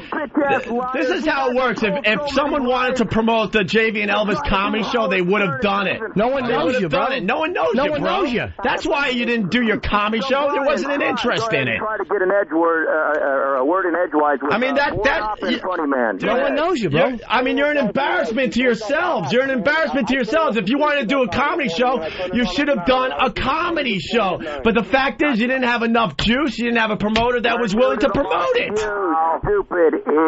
And you guys are talking about in San Francisco, you're so big. Sarah is the big one in San Francisco. Your grand idea. Why didn't you just do it then? Then why didn't you do it? Why didn't you do it? Why didn't you just do it? Why didn't you just do it? We're working on it. We're working on it. You're working on it, huh? To get you out. You're working on it? We know that you're... Who do you got for your comedy show? Carrot Top, Gallagher. Who do you got, and, man? I would say Yakov Smirnoff, who should be available. Yakov Smirnoff should be available for the JV and Elvis comedy show. Yakov Smirnoff. Hey, man, if you guys are so good, Yakov Smirnoff. Management's mistreating you. You probably could get Judy Tenuta. Judy Tenuta for the JV and Elvis comedy show. Judy Tenuta. Maybe you could get Louis Anderson out of rehab and he could join the comedy show as well. Brought to you by Dopey and Funny. Dopey and Funny. Wow. That's all you got, bro? Dude. That's all you got? Why is everybody mistreating you guys if you're a talented radio show? I mean, why won't a promoter give you a show? Or why isn't everybody is picking on you guys? Well, I don't need a promoter to give me a show. I put that together. Then where is it, bro? Where is it? Rode off the back of that. Where was it? What? Where is it? Where is it? Where's your comedy show then? Call. No one's telling us not to do a comedy show, so who told you not to do a comedy show that you didn't do a comedy show? Where is it? Where's your comedy show? Where's your comedy show? Guys, hey, listen, I'll be down in Travis Center tomorrow, and from now on, it's Imus until 9 in the morning, JV and Elvis the rest of the day. Thanks, bro. Imus is doing a comedy tour, too. Where's your comedy show? Let's go to Jersey. What's up, Anthony? Why don't you just do the comedy show? Hey, push the button! What? Are you guys this insecure that you gotta take phone calls praising you right now? Are you that insecure that you're going to line up a bunch of people that love JV and Elvis? That is the hackiest radio bit ever. We just had a huge fight with Opie and Anthony, so let's make ourselves feel good and have a bunch of guys kissing our butts. And remember when you go to... That's like radio hack crap. That's why you're not in morning drive. That's why you're not in afternoon drive. That's why no one wants to promote your comedy show. You're hacks. And don't forget when you go to... After you had a huge fight with us, you did what management told you, didn't you? Yeah. And you played the O&A commercial. You're a bunch of hacks. Not going to win any awards, but we're going for a Guinness Book of World Records for bra unhooking. With the help of a load of hotties from Headquarters Gentlemen's Club, we will attempt to Unbelievable. Oh, my God, what a couple of douchebags. What a couple of douchebags. But why would you allow yourself to be so mistreated? Like, if you're this fucking maverick cool radio show, 12 years, then why are you in middays, man? Yeah, why are you? In middays? They're so scary talented. How come they're still in fucking middays and no one knows who they are? Do you think CBS wanted to go to the Opie and Anthony show to bail them out? That's the last thing they wanted to do. Do you know how much trouble it was to get us back to their company between XM and them? They could have easily, if there was one iota of fucking talent out there, especially already working for CBS, they'd be doing the morning shows, not us. And JV and Elvis, that scary fucking talent, forget about it. Hey, why don't you remind them about the Pal Talk camera being left on? Well, how about that little bit of fucking audio? we kept asking them who's got the drinking problem, who's going to rehab, and they wouldn't admit it. Oh, I know. I was in the shower. I heard the whole thing on speakerphone. How great was I, Ant? Dude, it was hysterical. These fucking idiots, these hacks. See, they don't know what the fuck to do with themselves. And then, look, I got to be honest. I love a good challenge, okay? But if all you got is to call me a board op, our own listeners, when they want to beat me up, say that crap. I know what I do for this radio show. The problem is that I know what I do for this radio show, so you're gonna have to come up with something a little better than that. Here's the problem. I mean, if I was just a board op, I wish I could tell them this. If I was just a board op, the company could save a lot of money by just firing me and hiring a real board op for whatever it would be, $12 an hour. And you probably wouldn't get line of the day today, right? I want to just, yeah, you should have. I just want to let everybody know on what happened there. We left the Pal Talk on completely accidentally one day, and you could say, it was on purpose, but it was accidental. We were rushing out of the place, left it on, and they came in at the beginning of their show, and one of them was screaming at the other one about being on drugs, and look at your eyes, they're all fucking dilated. You said you weren't going to do this. Go to rehab, you're drunk. and we have it all on tape. Now, obviously, we're not allowed to play it, but that's what we heard. That's what we fucking heard. And honesty, they're going to be honest. Get the fuck out of here, lying sacks of shit. We didn't tape it, actually. It was taped by a listener. Yeah, a listener taped it. It was just that Pal Talk was still running when we left the studio. And these idiots, didn't know, so they start talking, and that happens. And somebody, the line was open. Oops. The phony hellos in the hallway. Hey, how are you? Hey, hi, ho, ho. I guess those are over. Hey, hi, ho, ho. And I know it bugs them that I don't talk to them when I see them. I just nod like, hey. Because they brought that up. I'm like, because I have nothing to say to these guys. You're like nameless, faceless radio guys that follow us. We've had a million of you guys after us. New afternoon show coming to Free FM New York, I think. New midday show. New midday show. It really bothers them that I don't give them some kind of respect. I don't know anything about them. I don't need any more friends in radio. Fuck them. My quota has been filled with Ron and Fez. That's it. And Brother Weeze. That's it. Why weren't they given the morning slot anywhere? Yeah. Why were they totally shut out? They didn't even get the afternoon slot. You know what the answer to that is. Of course I do. That's why they're pissed. And they know the answer too. That's why they're so pissed off. All right, Kenny's calling me. I gotta catch Let's go to Troy in Philly. Troy. Hey guys, what's up, man? Hey. Yo, guys, what's up, man? What's up, Troy? Long-time listener. Listened to you back when you were 94 YSP back in Philly. Yeah. Back in originally. I used to think the same thing, Hope. Kind of thought you were a big board op. No, didn't realize see the point of the show. But today, man, gotta say, one of the best parts of the show with lines like, I gotta say, great line of the day. Thank you, sir. I know what I do. I'm not stupid. I get paid very well because of what I bring to a radio show and a radio company. Of course. I gotta explain that shit to fucking those assholes. Oh, what hacks. And they're lining up people. Yeah, I'm never listening. I did listen to O&A. Oh, yeah. Then where do you go when our show stops and theirs starts? Because obviously the audience fucking disappears. That old gag. Let's get a bunch of calls saying how great we are. I was in the shower. I had my phone on speakerphone, and I was nude and shampooing during that whole... Tell us more. But I had to listen to it. What did Opie keep repeating over and over again? It was so fucking annoying. I don't know. I saw it a few times. I was cracking up because you wouldn't stop. Oh, Yakov Smirnoff? Yeah. Yakov Smirnoff. And Gallagher and Judy Tenuta. Holy fuck.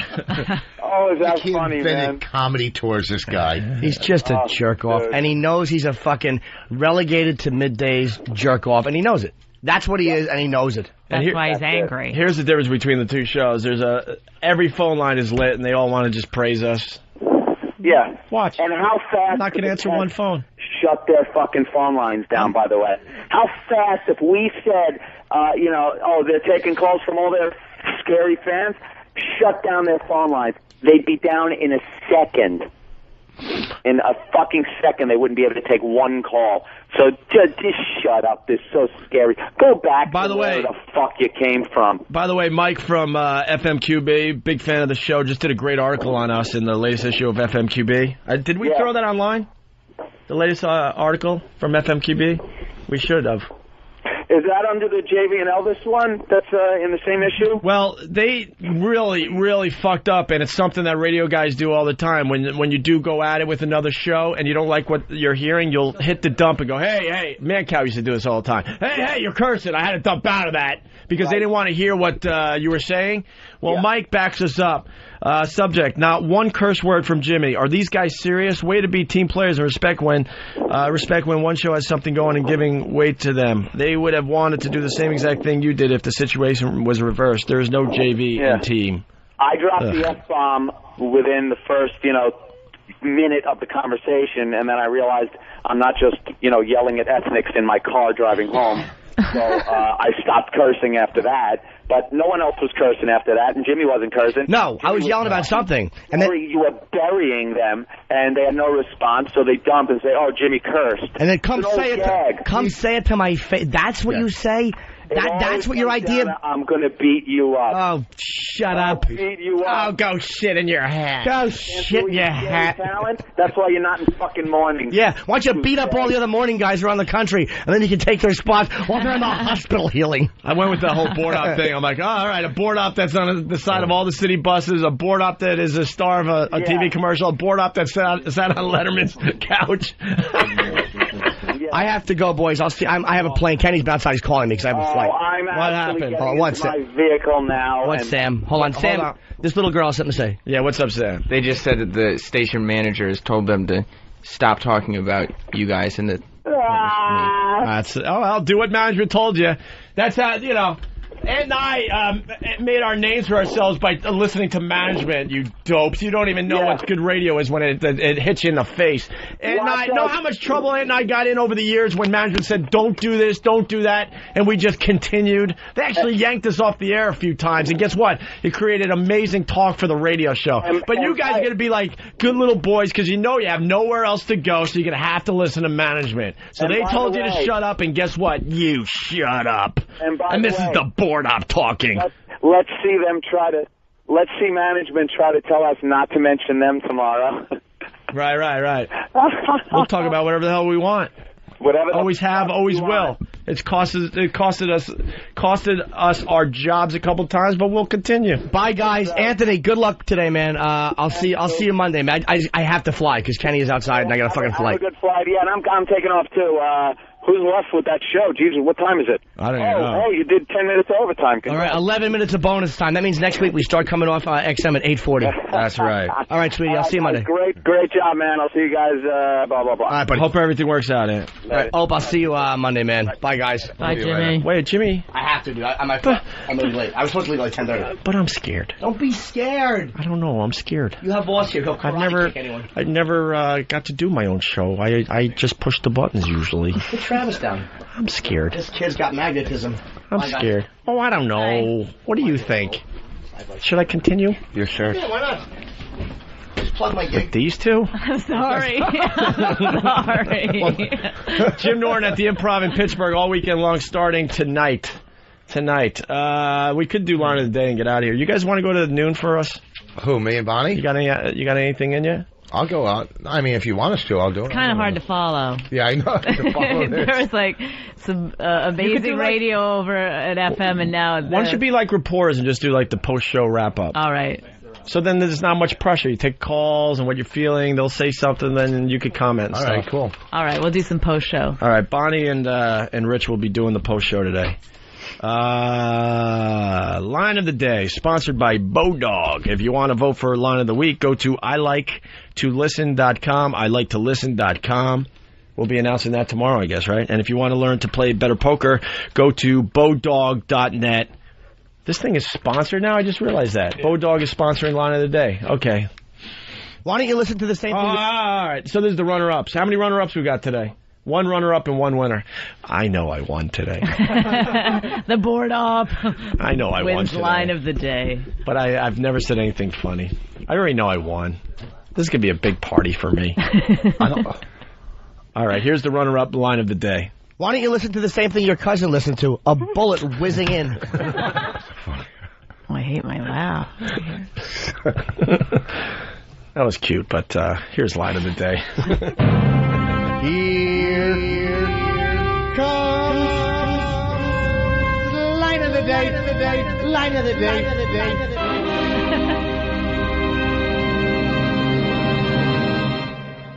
I would have loved to have gone to that wake. You got the coffin and then a whole hat box to the left. Look at that.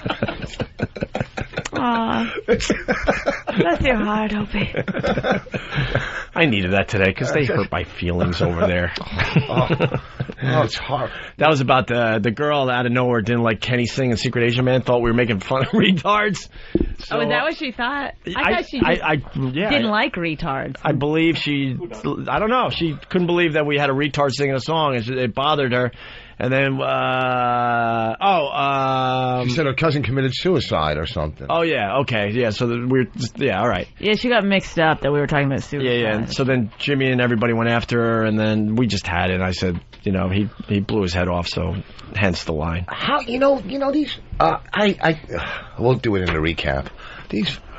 By the way, I will take this call, because I knew this would happen. Twinkie from Pal Talk. What's up, man?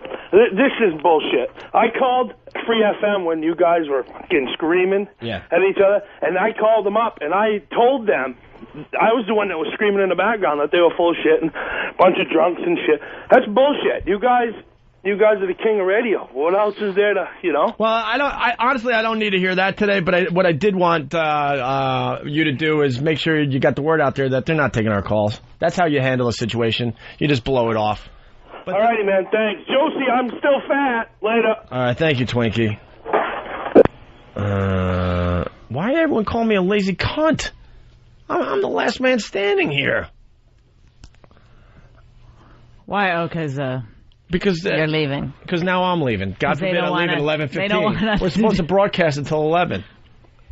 I think we gave the people 5 hours of great radio today. 5 hours and 15 minutes. It was remarkable. I've never seen Norton get that pissed off and that out of his mind. That's how mad he was. Because it gets so frustrating. Because these radio guys, they could just tell whatever lies they want to make themselves look better. A lot of lies. But here's the thing. And then their listeners just believe it as fact. And when if they had a discussion with us, we would prove our points, no problem. But here's the thing: they're in one market. Tomorrow morning, you're going to go in, or you can go in, and just bust all their lies. You could play it back. You could just honestly diffuse. We'd probably just do our show tomorrow. Yeah, but I'm just saying you're in New York. In New York, with 5 times or 10 times as many listeners in New York than around the country, they're crazy. It's like WB starting a war with NBC. It's ridiculous. If anything, they should be kissing your ass. Wait a minute.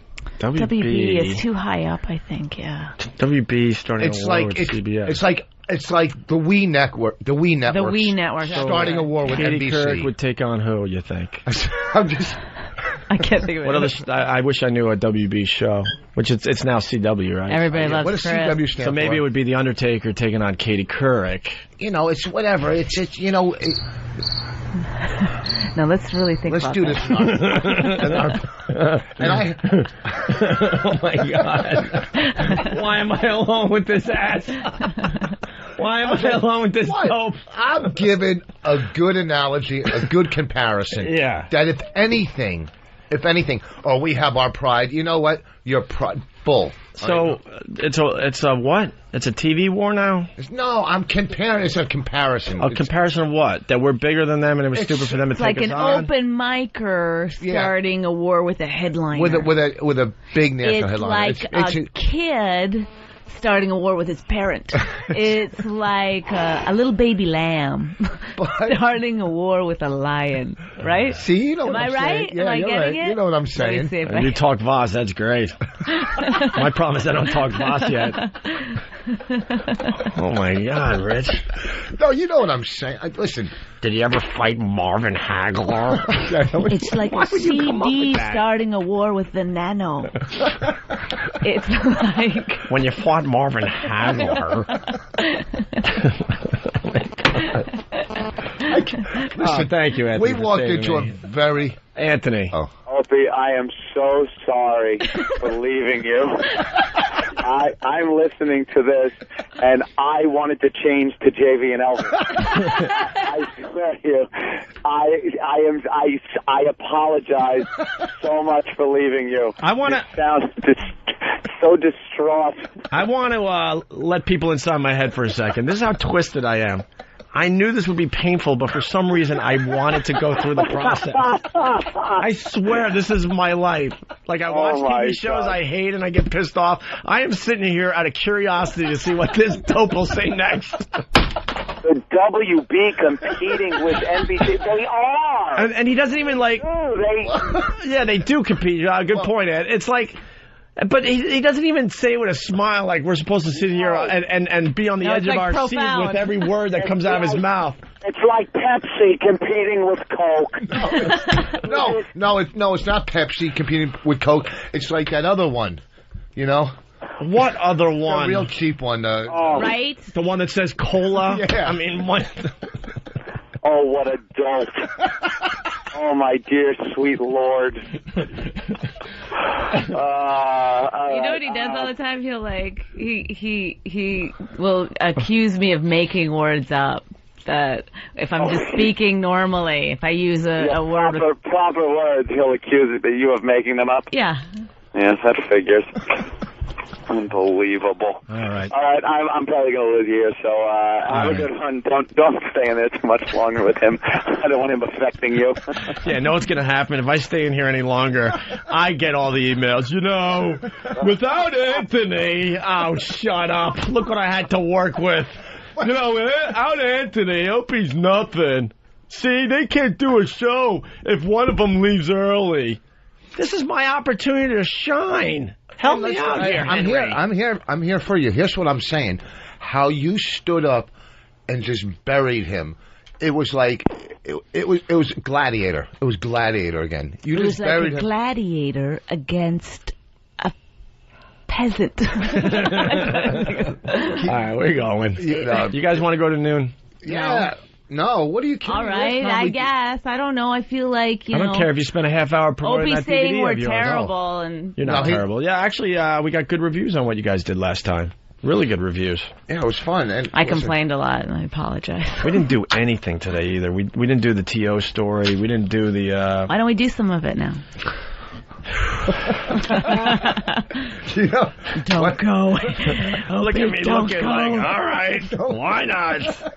What? Oh my God! Dan, what do I do? Why? What do you have? What do I do? Break and run. Break and run. Yeah. I mean, but you know, JV Elvis, didn't they say that he was like, yeah, I'm going to tell them today that we're not going to do it anymore? Then, yeah, right. We got that on tape. Yeah, so then why did they cave to management when the management said stop talking? I really don't know. Well, here's the thing, too. That would have been their... The first time I went into their studio, like I was on O&A, we're on O&A at XM, and then I had to go do JV and Elvis the first time. So O&A go, we're going to play this, or, you know, they were playing bits of O&A, of JV and Elvis that were hack. So we went over there. You were with me, man. And they go, we heard you were making fun. And before we go in there, he's calling me out. This guy wants to fight everybody. Oh, right. Right, he's going, if you got a problem, I don't even know you, right? Right, because you walked into the studio. They were trashing Rich, and Rich went into the studio, and they go, no, we're not ready for you yet. You know. And he had to wait again. He's trashing me without even knowing me, And then he's going, you want to fight? And then all of a sudden, and then Norton busted him, and he goes, you want to fight? The guy wants to fight everybody. His problem is he needs anger management. That's the problem. I'm going to, all right. Email. I'm going to cut my losses. losses. That one again? No, come on. That's a good story. It was terrific. Well, what do you want to talk about before you leave? Anything but that. Okay. Do you want No. You guys are on your own. No. Oh, come on. I got too much to lose if this doesn't go well.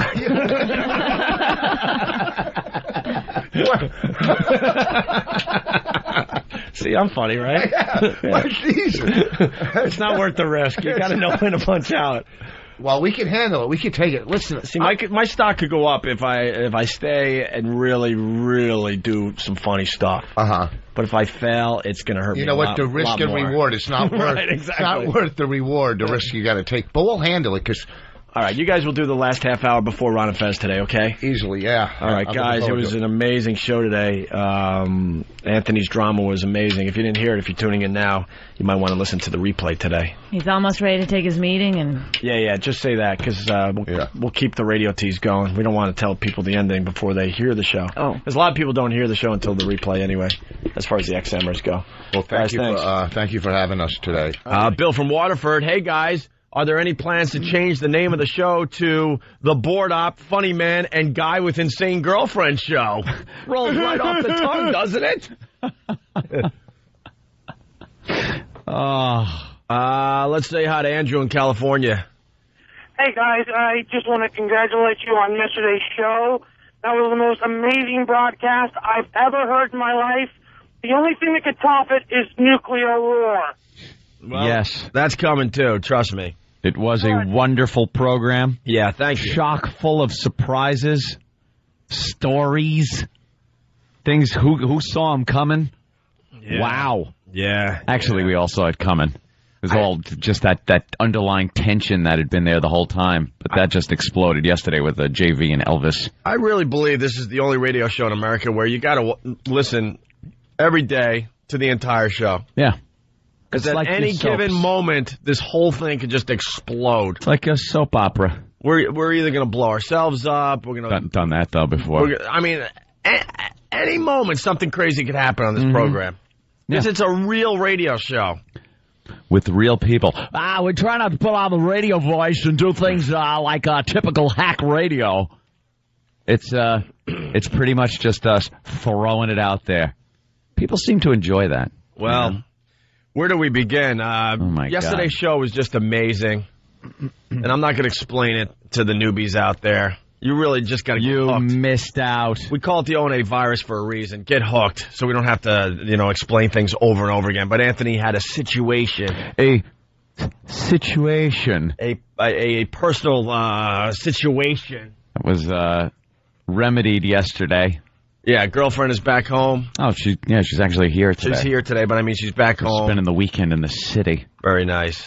Going out. Want to see Lynch's play. Who can get me tickets? Wedding singer? Yeah. That's easy. That's the... Oh, Jesus. Don't make it sound like it's easy to get. Why? Because he's our friend. You don't want to go, you just walk in, the seats are empty, you sit down, they don't even know. No. This is the deal. It's selling out like crazy, but there's a block of tickets that they just keep for friends and family. It's one phone call. It's easy. Good. We'll do that in between the two shows, okay?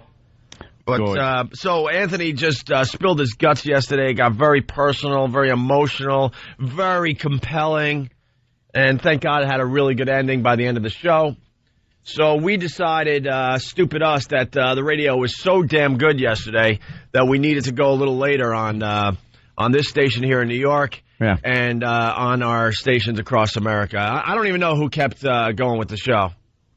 I'm sure a bunch of dummies out there decide, we'll go to our classic rock now. We've heard enough. I didn't even think about that. Yeah, the affiliates. We just threw the word out. We're like, look, we're going late today. Mm-hmm. If you want to continue, do so. If not, then play your stupid twofers or your block party weekend sweepers or your 5 o'clock funnies, whatever the crap you do to fill time until we're back on the radio. So we did an extra half hour, and then we did the walk over to XM, and then we did our XM show. Yeah. That's what we do. We do 2 radio shows every day. I think most people understand that at this point. I think it's been written about. So then we're over at XM thinking, wow, man, that was a crazy morning, 3.5 hours of Ant spilling his guts, and just, everyone's on the edge of their seats, wondering what the hell's going to happen. Ant sounded like he was going insane. He sounded like he was going to... Frustration. He was going to go to the hospital and do some kind of breakout to get her out. Breakout. I thought it was going to end with your arrest. I'm not even kidding. I'm not even kidding. It could have. So then we're doing our XM show, and we get word that JV and Elvis, who follow us here in New York, are trashing us because we went late. Yeah.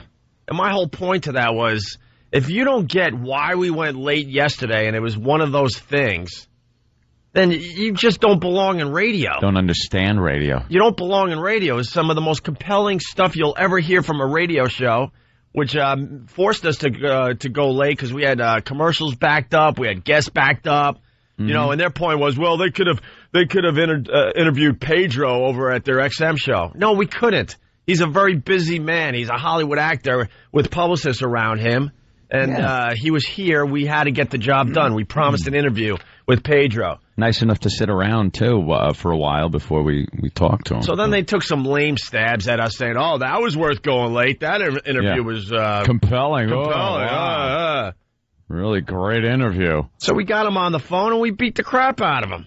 And we beat the crap out of him really bad. Yep. But these pussies... They used these old hack radio tricks that people with no set on them use in order to make it sound like you're getting the upper hand. One of which is turning down the volume of whoever you're arguing with. Yeah, we got him on the phone on our XM show. Here's the beauty of what I'm about to say. So we're going at it. You know, the Free FM here in New York is hearing their version, and the XMers out there are hearing our version. Our version was allowing them to be as loud as us. Yeah. It was just an all-out shouting match. Right.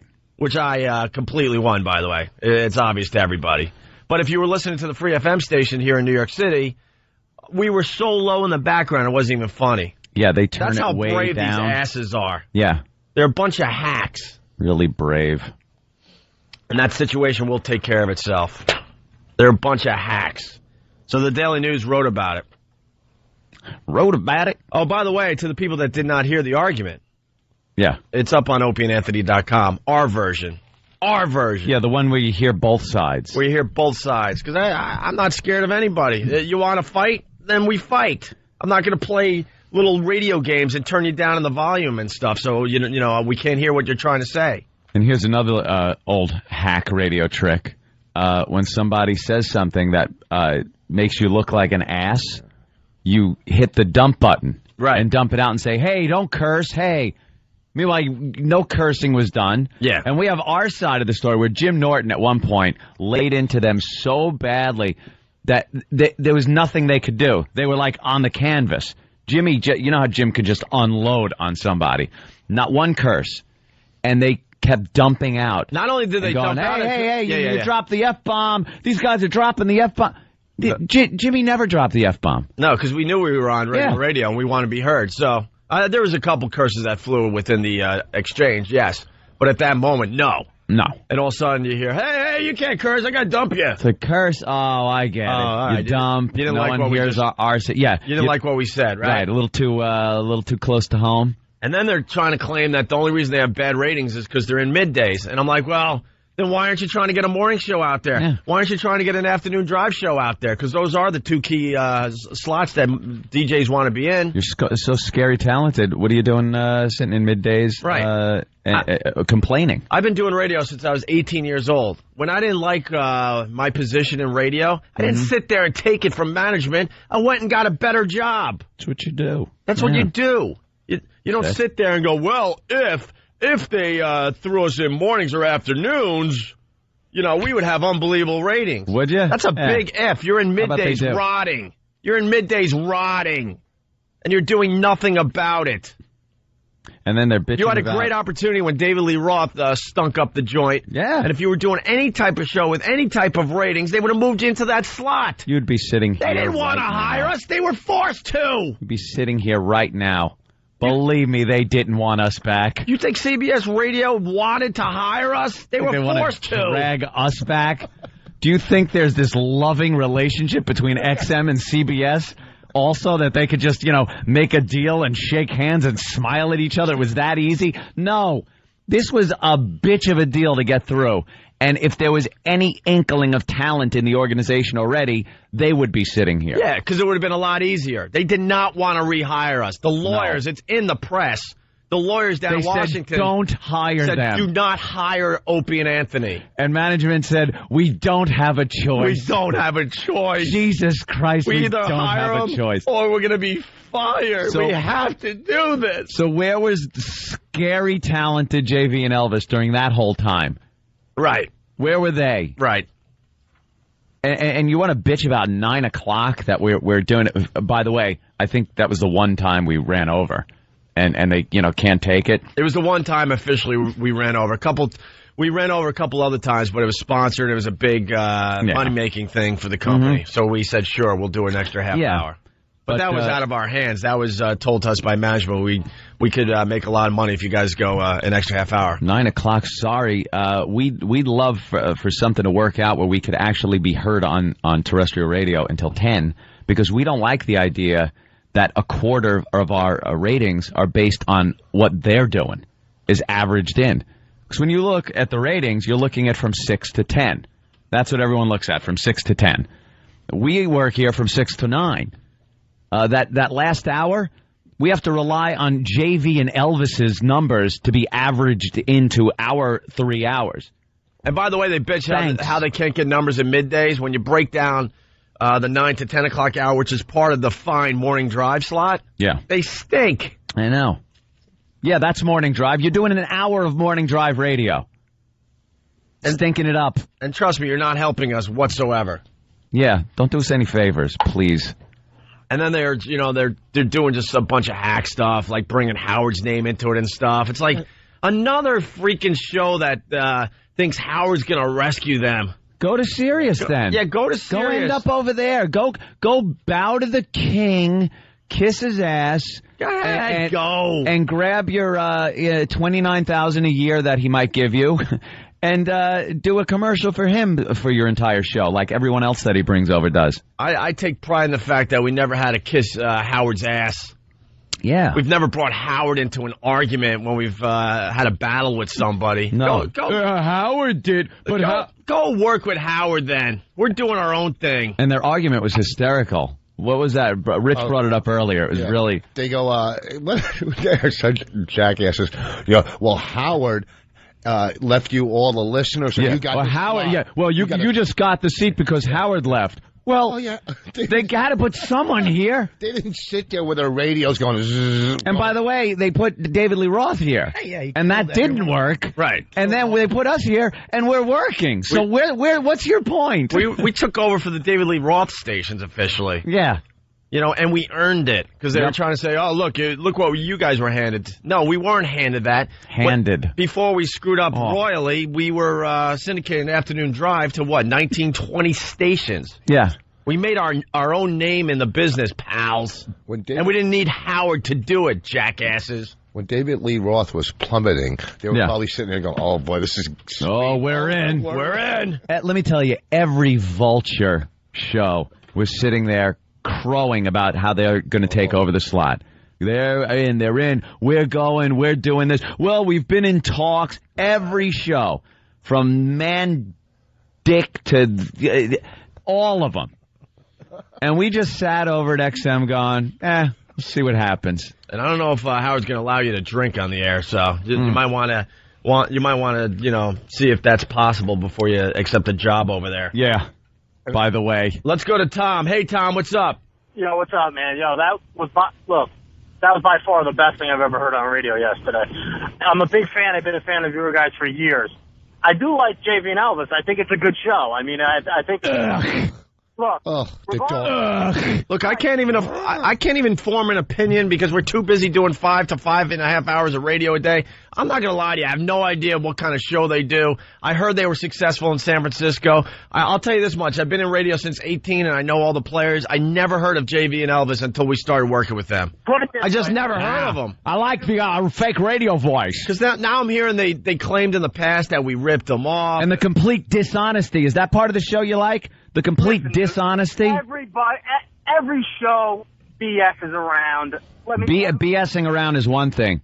Complete dishonesty is another. Look, how would you guys feel like with that show? What about the guy from Philly who filled in for him? I don't know if that has anything to do with Barsky. Yeah, Barsky's pretty good, actually. Yeah. You think that guy's better than they are? Dude, you got to be. I'm saying Barsky's pretty good. I have heard Barsky over the years. Well, yes. I thought it was the most horrible show I ever heard on New York radio when that guy was on. I'll be honest with you. All right. Well, that's. You guys are by far, one of the best shows out there. Oh, you don't have to tell us that.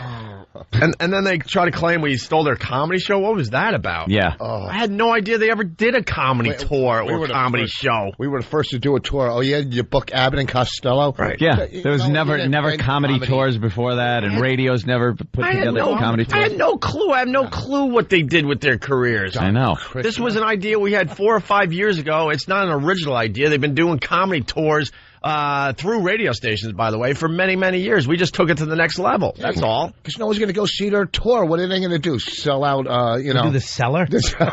Yeah. They actually said we stole the idea from them. Like, are you... That's what we do. Do you honestly think I know the first thing about you guys? Oh, it's funny. And then through the argument, one of them had to say that I barely talked to him in the hall. I don't have time to talk to anyone in the hall. We leave this show and someone gives me a wireless mic because we have to continue broadcasting. We're still doing a show. Right away. We're still doing a show. It was Stop and Chat. We've always been cordial in there. It's always been civil. in the hall. It's not like, hey, F you, you know? It's like, hey, how you doing? Hey, what's up? But I always felt an underlying thing that it's always they had a problem with us. It's like, look, man, you know, you should have a problem with management. They didn't believe in you. We have nothing to do with this. If they believed in you, you'd be in afternoon drive or morning drive. Right. They don't believe in you. Yeah. The writing's on the wall. So you as a radio show and as an air personality, go find a better job. That's what I did. That's what I did time and time again. I didn't sit there and wait for management to finally realize that maybe I have something to offer in radio. Nope. I went out and searched it out myself. See, CBS taking you guys back. You're saying, you know, I mean, that's like taking your old girlfriend back that had slept with the whole town. You're going, yeah, all right, I'll take her back. You know what I mean? It's the hardest thing that they had to do was take us back. The most difficult show to get on the air for CBS was the Opie and Anthony show. It was so difficult to do, but that's what they felt they had to do to be successful in mornings. And they've never done this before. They never. You're still on another radio show. It's ridiculous what they had to go through. It's retarded that you're on satellite and free. But that was easier than taking JV and Elvis and putting them in mornings. They have you walk a block and a half every day. Yeah, and walk a block and a half and wire us for sound like the FBI. We're friggin' wired for sound walking down the streets of New York.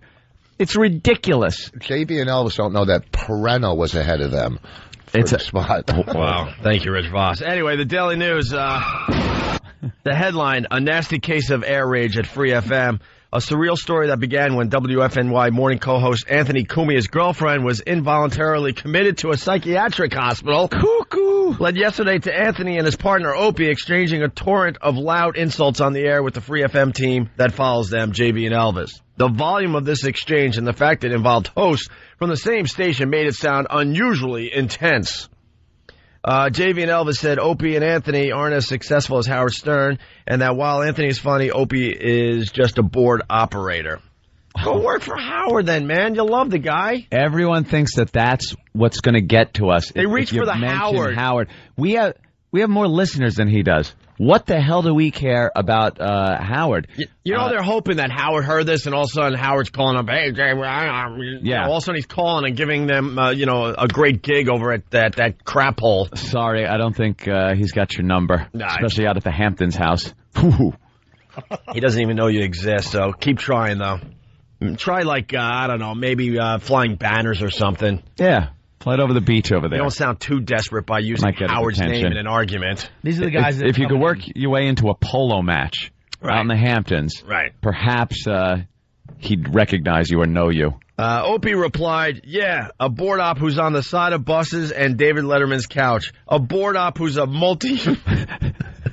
Yeah, this was funny when he said this one. God damn it, I'm going to have to send my freaking family more checks. Boss keeps pointing to him his own chest like he said it. I did. Opie. No, whoa. When he was yelling, he was calling Opie a board op. I started screaming, going, yeah, well, he's on every bus and the Garden, okay? Yeah. And then Opie goes, and Letterman. It's like, how do you like that? You know, because my aunt and I, we had our faces on the side of Madison Square Garden. Yeah. Beat that!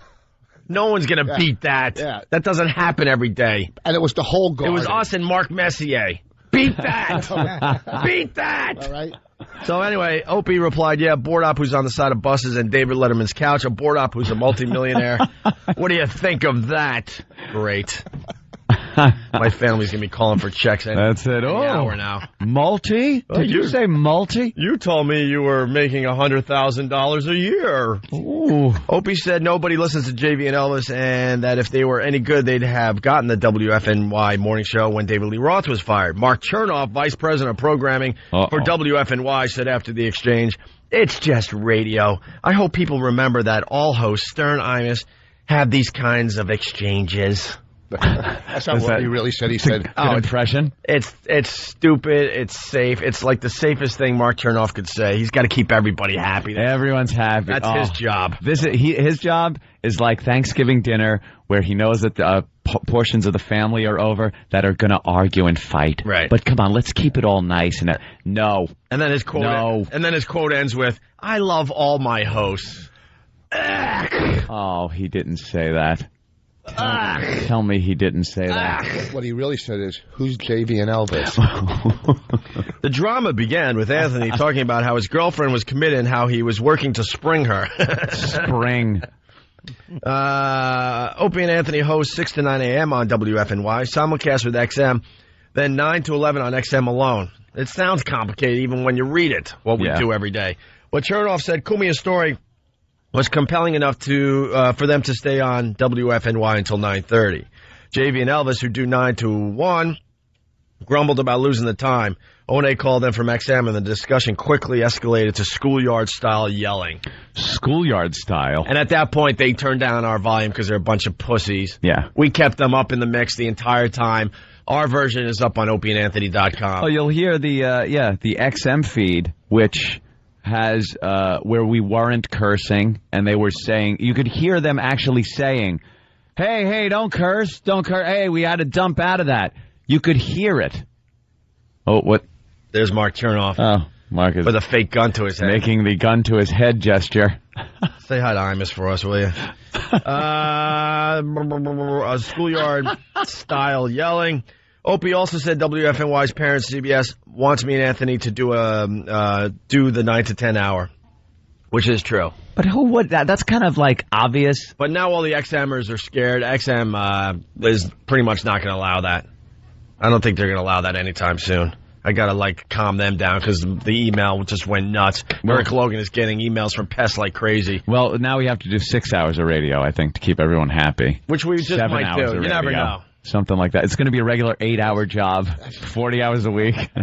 You're going to do it from cubicles. That's it.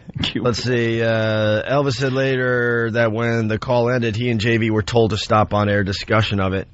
They were told to stop, and like good little boys, they stopped. That's why you're still doing middays, by the way. Yeah. That's why you're still doing middays. Ant and I never listen to management. For the time being, they are. Who knows what the future will bring? Ant and I never listened. Who knows? We kept things going to the point where we blew up our own careers. And we'll do it again. That's right! We don't care. WFNY is the lowest rated major FM station in New York, though O&A are in the top 10 among their target 18 to 34-year-olds. Of course. This gets us attention, said Mark Chernoff. Attention is good as long as no one gets hurt. Oh, no. Stop it. Where is he? Did he say that, too? Oh, my God. As long as no one gets hurt. As long as no one gets hurt. Well, those microphones could put an eye out. Well, he did threaten Norton, JV. Come on, say it to my face. Oh, yeah, because it always turns into all these guys, anybody that decides they have a problem with this show always starts with the fight thing. They want to fight. You want to brawl? What do you want to do? What? Well, I say bring it on. I say bring it on. I don't give a crap. Oh, yeah. I really don't. Hope's ready to go. I talked to Bobby last night. He goes, oh, man, maybe we could scrap tomorrow. You ready to scrap? Yeah, I don't really. Bobby wouldn't mind. Right after this. Huh? Right? Yeah. Right after this show today, those guys are the ones that... I really don't care. I mean, right? you know, okay. Please. I'm going to stretch in between breaks. What, Mark? Stretch Mark? I'm not popping a hamstring. Please, I don't care. I'm Papa Hammy. Papa Hammy. You know what happened last time? I broke my knee, man. Yeah, that's all we need. Great. That's our guy. I broke my knee, man. Just be getting kicked in the stomach. You guys will walk out and do the walkover. Hold my hand. So there you go for the most part. Yeah. Our version is up on opieandanthony.com. It's very, very good. It's like 70 minutes long. It is very, very good. I have never seen Norton that bad in my life. Norton was livid. He was out of it. I mean, screaming. And he was, especially when the guy said, hey, don't curse. You know what I mean? It's like you being accused of something you didn't do, Because I think that was at the point where he kept yelling, then why are you still in middays? Why are you still in middays? Why are you still in Like, he wouldn't let it go until he got an answer, and they kept dumping, saying that he was cursing. And he's like, I'm not cursing. Always. He was pissed. And one thing I'm a little upset didn't make the paper, but made the radio trade websites and blogs and everything, was how do we have the actual quote here? I liked it from yesterday's blogs. What? The part that they left out. What? One of the most important parts, where I was during the whole exchange. Oh, yeah. I was nude shampooing in my shower. Right. They actually added that to the story yesterday. Thank God the what was it, the Daily News it was in today? Thank God they decided to leave that out. I had to leave early, so I was home in the shower with my cell phone on speaker, shampooing my hair, listening to this whole thing, trying to get a word in edgewise, but my phone was gating out because Anthony showering the nude as the board op, continued for another hour and a half by himself with little Jimmy Norton. There was Actually, it was me and Jimmy. I shouldn't say by myself. It was, you guys just killed, and there's no way to get in on Opie on that one, on those type of situations. It really says it. What? Oh, great. Hold on. Here, give me the whole story. We got to take a break, but give me the whole story. Thank you. Another article on this. Opie and Anthony, JV and Elvis battle in on-air argument. The tension between O&A and the show that follows them on CBS erupted to an on-air argument Thursday when O&A's show ran 20 minutes long. And middayers JV and Elvis complained. This is really hard to read. I'm sorry. I'm reading off a really bad computer screen. Complained on the air about the delay of the start of the show. O&A show stayed on the air late because of the continuing battle between Anthony Cumia and officials at a hospital over an incident in which Anthony's girlfriend was involuntarily committed after being taken to the hospital ill and in an intoxicated state by an alarmed Anthony. Where's my drunk kooky girl? Anthony's telephone argument with a hospital representative kept the show on the air past the usual 9 a.m. crossover to XM satellite radio. Meanwhile, JV and Elvis complained to FAY management and then on the air about the delay. After O&A moved over to XM about 9:20 and got wind of JV and Elvis on-air complaints, they called into JV and Elvis show to confront the middayers. I don't give a crap about the schedule. If we want to go late, we're going late, Opie told JV and Elvis. After JV and Elvis claimed that O&A didn't earn their syndication and said that Howard Stern had earned the stations with O&A merely the replacements. That statement right there is so ridiculous. Insane. He earned them. Well, he left. Then they don't just put anyone in the seat after someone leaves. Oh, they did. They like to David Lee Roth. They like to ignore what we've done in radio. We built up afternoon drive syndication, which, by the way, was never done before. In the way we did it, we were syndicated to 20 radio stations. We made a name for ourselves in this business. There's a prime example. Throw that out the window like that didn't happen. It's ridiculous. Here's a prime example. David Lee Roth did not earn the right to sit in the morning drive seat that Howard vacated. He didn't earn it, and look how that worked out. We, over the years, did earn it, and that's why we're sitting here. Thank you very much. That's right. Replacements. O&A sidekick Jim Norton responded by asking, why weren't you the replacement? Why did they stick you in middays? JV and Elvis said on the air that they were discussing going back to where they had been successful in the past, an apparent reference to returning to San Francisco. Bye-bye. No one will miss you. Bye-bye. It'll happen more in the future, Opie said, referring to stay on the air past 9, so you'll have to deal with it or get another gig. JV and Elvis continued trashing the morning show, denigrating Opie as a board op. That is the hackiest thing at this point, to call me a board op. Oh. I mean, the reality is I make a lot of money, and, the company could save a crap load of money if I was truly a board op. But the reality is I'm a genius, and I get paid to be a genius. So deal with it. And your modesty is something to be spoken about. Yeah, I know. But they're pushing me now. I've been a humble broadcaster for many, many years. Trust me. But if you want to push me, screw them now. If you want to push me, the reality is I'm a genius, and I get paid very well to be a radio genius. How do you like them apples? Nothing better than seeing that divine spark hit Opie, and then he grabs his notebook and writes something down that is going to get us in trouble. It's like, hurt. Oh, yeah, exactly. So if you're going to try to get to me, you're going to have to try a lot harder than the old board op thing. And the old, try to divide and conquer. That is the old. By saying Anthony is funny, but Opie is this. It's not going to work. Thanks. We've been at this for 12 years. We're in this for the long haul. I have effed up his life so many times, and he still comes back to work with me. How do you like that, Bob Kelly? Why do I keep coming back? But I do. Broadcasting How do you like that? Genius.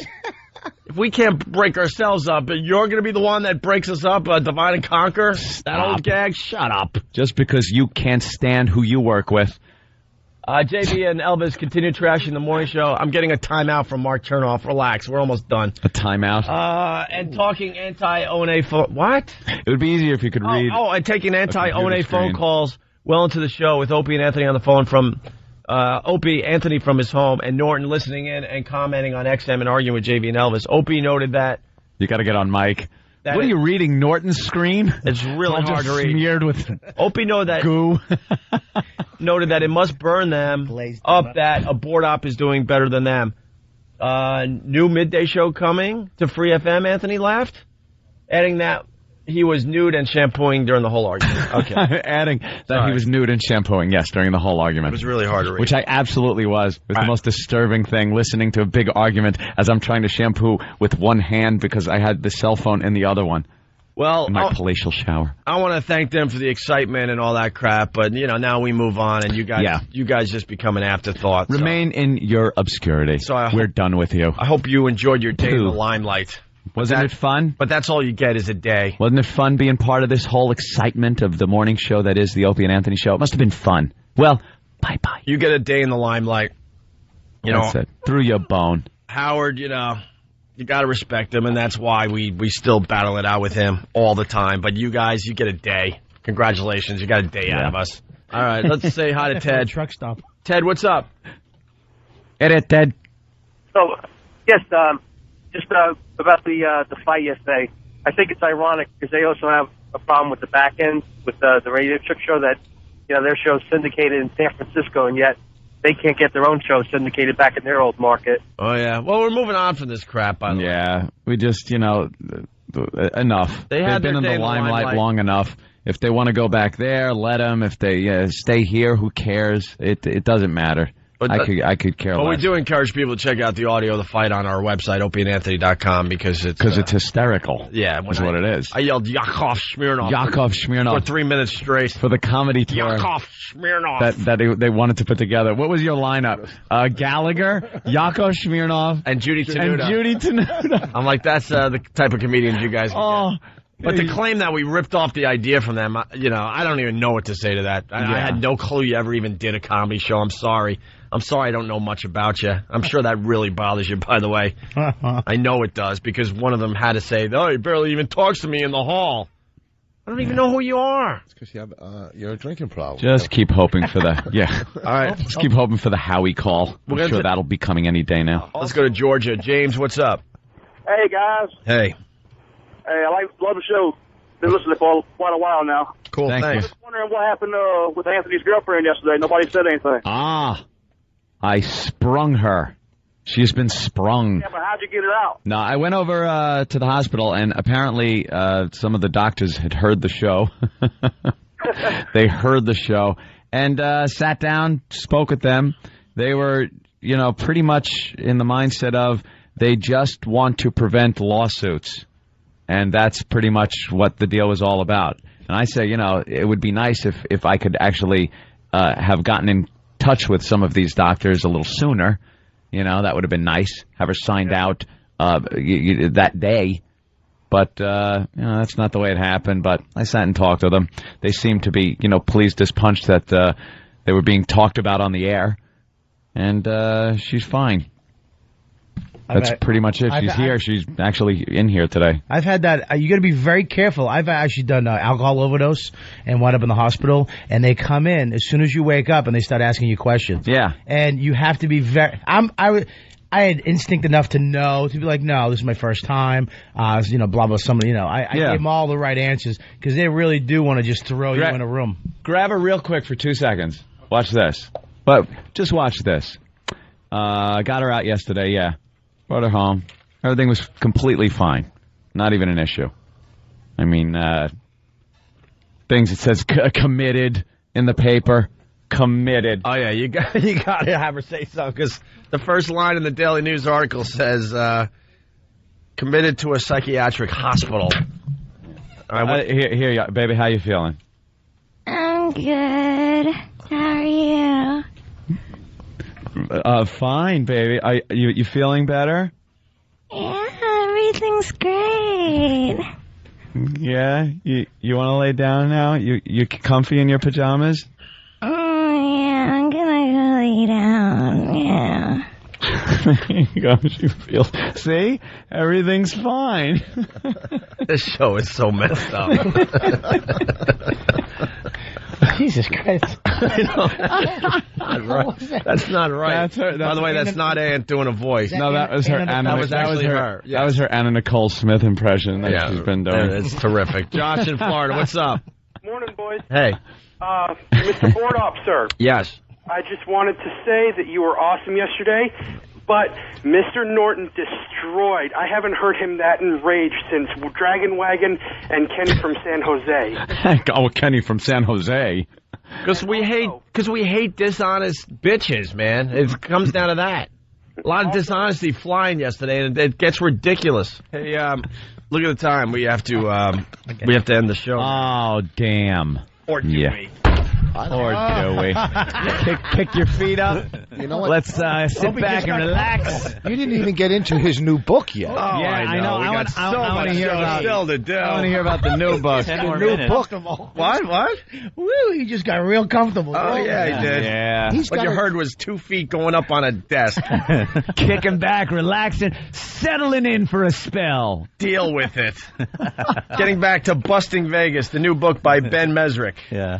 Sorry, Ben, that you've had to wait about an hour and a half. No, I love Dane. This is awesome. Yeah, I hope you're not even the real Ben Mesrick, and I hope you're his twin. And I hope this interview we're doing is just fascinating.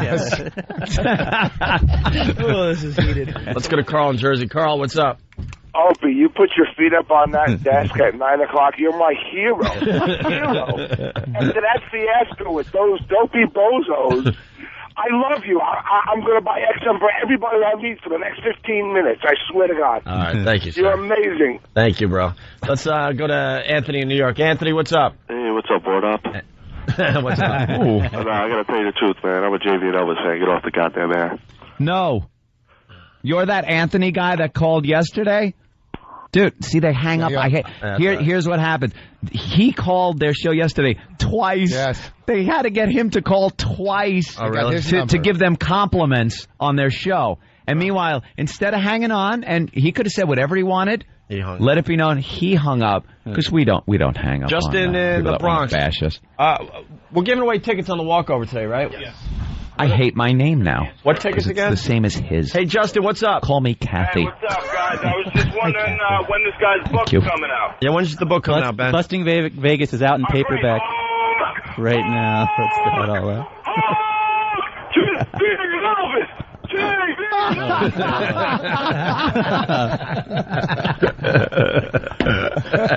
Keep calling. I love it. When's the book coming out? You guys should stay here all day. We just might. Those guys are idiots. It's like the show after ER complaining if ER ran 20 minutes over. They would be the happiest people in the world if ER ran over. Does anyone know what the show is after ER? Exactly. No, I couldn't tell you. Well, you know what? I made those comparisons yesterday, and I got smashed for it. Oh, really? Okay. Well, he made a good one. You made awful ones. Listen, if he said ER, not in front of me, I would let you guys stay on for half the show, right? I mean, it's crazy. Yeah, they're crazy. Come on, I'm keeping your book. All right, yeah. All right, Ben Mesrick, Busting Vegas is the new book. Thanks, man. Thank you. Hey, Funny Bones. Love it. You're a pro. Hey, what's up, Opie? What's up, Anthony? What's up, Funny Bones? Those shit dicks just made fun of you as soon as they went on air. Oh, really? Oh, yeah, when they finally got on air. Yeah, well, yeah, when they were complaining about that, too. And some guy named Mark was telling them to drop it. And then they said how they were scared that when they left the studio yesterday, that they were scared of the pest attacking them. They said, he was carrying a scissor, some crap like that. So keep up the fight, man. I'm going to go knock your message board again. All right, thank you. If he's scared of the pest, he should just carry a treadmill. They'll back off. We're done with those asses. We did our thing. They had their moment. What? JV and Elvis, part 1 of today's rant? Yeah. What are they saying? Anything worth it? Same crap? No, forget it. Come up They're with something. done. Hey, the CD player is jammed. All right, we're settling in. We dragged Ben along with us. I just followed you. I'm like that guy who That's the type of show falls this is, asleep though. on your couch and Just won't a leave. crowd of people walking. You might as well join them, right? Cool. That was a nice crowd today, considering it's a crappy day in New York. Yeah, that's crazy. So, do you ever feel nervous walking down there like that with all this? They were told to drop it because you guys pulled a stern and had a gag order. See, that's the shit. Gag order? We did not have anything to do with them being gag order. They can say whatever they want. If their boss tells them to shut up, we sure didn't tell Mark to tell them to shut up. Say whatever you want. It's the old if a tree falls in the forest and no one's there to hear it philosophy. That's what sucks about radio. That's what sucks about radio. They'll claim that, and there's no proof. Yeah, we put a gag order on them. I mean, Howard admitted it himself. Yeah. Justified what we were saying for a couple of years. But they could say whatever they want. There's no proof. They say whatever they want. We didn't tell anybody. There's no accountability. They know they're just lying through their teeth. JV and Elvis are trashing you guys again. Trashing the past, saying that they are all computer geeks, saying the last good show was in 2002. Jimmy is out in Pittsburgh doing Slurpees, whatever that means, and that Ann has an ugly face. What hacks? Oh no. 2 men don't find me attractive. Shit. That upsets me so much when men don't find me attractive. I would like to know if you don't find me attractive, what men do you find attractive? JV and Elvis? Which one? Is that why you're drinking? Because you can't handle your homosexuality? Is that the problem? JV or Elvis? I think whichever one is which. I think you look stoic. Thank you, sir. Very stoic. Yes. Good-looking man. Let's say hi to Chris. Chris, what's up? Hey, how you guys doing today? Hey. Those two retards over there just trashing you guys about how you have no ratings in certain markets and how Anthony's face looks like a dog's ass. Oh, no ratings. Oh, that upsets me so much when a man doesn't find me attractive. Well, they're having fun at the Javits Center. I guess they're broadcasting live down there today. Yeah. Must be Hack Week at the Javits Center. All right, thank you. Is it Failed Jock Expo 2006? It's the Future Expo. Is that what's going on over there? It's the Future Expo. Future Expo? You might want to look into the crystal ball for what's going to happen to you guys. Let's go into your fucking future. I see unemployment. Yeah. I see the doghouse empty. Oh, please. The doghouse. In hacks. Hacks. Doghouse. Just stop. Whoa, monsters in the morning. I can't believe they said you have an ugly face. What guy would say that? Who cares? What are we in kindergarten? Ugly face. Shut up. I wake up every morning and look in the mirror. I know what I look like. There are people that don't find me attractive, and there are people that do. If JV and Elvis doesn't, I got no problem with that. That is like I can't even give a number to how concerned I am on the list of number 1 concern and down. I don't even think it comes up to a number that has been invented where my concern lies, whether I'm attractive to JV and Elvis. And obviously it means they find Opie attractive because they didn't say anything about Opie. So now Opie, JV and Elvis find attractive, right? Yet they find ugly. Opie, yeah. What's the Slurpee thing in Pittsburgh? I don't get that. I guess they think he's playing some crap hole in Pittsburgh. Yeah, he's not doing my business. No, I said Rich is here. Let's go to Dave. What's up, Dave? Hey, what's going on, guys? Hey. Listen, dude, these guys are like trashing the shit out of you on the radio. Like they're talking like a whole bunch of shit. Like it's ridiculous. Who's there to hear it? Well, I'm here on my desk in my office right now because my XM unit crapped out, so I can't listen to you guys. Yeah. But I was like, I heard the replay yesterday, and I'm like, all right, let me check these guys out. And I've never heard of them. Let me check them out. I'm sitting there and listening to them, and they fucking suck. They are horrible. We're only doing them a favor right now, and I hate doing them a favor because their ratings are so awful. So abysmal that why don't you tell it? I'll just sit here. Go ahead. Oh, I'm sorry. Go ahead. I'm sorry. No, you talk. See, that was Jimmy's bit, ladies and gentlemen. Jimmy gets Slurpees in Philly. I apologize. But you guys, man, you guys are awesome. Wherever. All right, thank you, Dave. All right, let's get into some more show. Man attempts to light X on fire. We were going to play this about 2 or 3 days ago at this point. Here it is. I don't condone this, but I understand. What happened? Any bad stories from your marriage near the end? Oh, where you want to do something stupid? No, kids, though. No, I don't want to do it. No, you can't set the mother on fire. No, or she's the doing children. ass I'm not saying any of that. But no, I like a little revenge action. No, not at all. It was a nice divorce. No, I went with a girl once to put a restraining order on me. I wanted to, just take her out. But my ex-wife is cool. She's always been cool with me. We've always been cool. So. No, I love those stories. Ugh. Well, We're still great friends. Are you? Yeah. She cleans my house. I got kids. Is she Mexican? That's ridiculous. What are you going to do? Fight with her for 18 years until your kids are grown up? Do you just leave, jizz-stained towels around for her to pick up? And I was tagging someone last night, and... What is this? Hold on. Alex in Dallas. Alex. Yes, how's it going? What's up, Alex? I was just calling because 105.3, the Jagger Show, is talking shit, saying you guys are arrogant and you guys should be blessed. And Howard Stern, he moved up in the rankings, and you guys just took over. And I don't think they know that they were. They must. That other show was talking shit to you guys. So you got audio of this? Maybe he's friends with JV. Talk about it right now. They're not talking about it right now. I'm listening to it, but all right, if they start talking about that, let us know, okay? All right. Maybe it's you know what?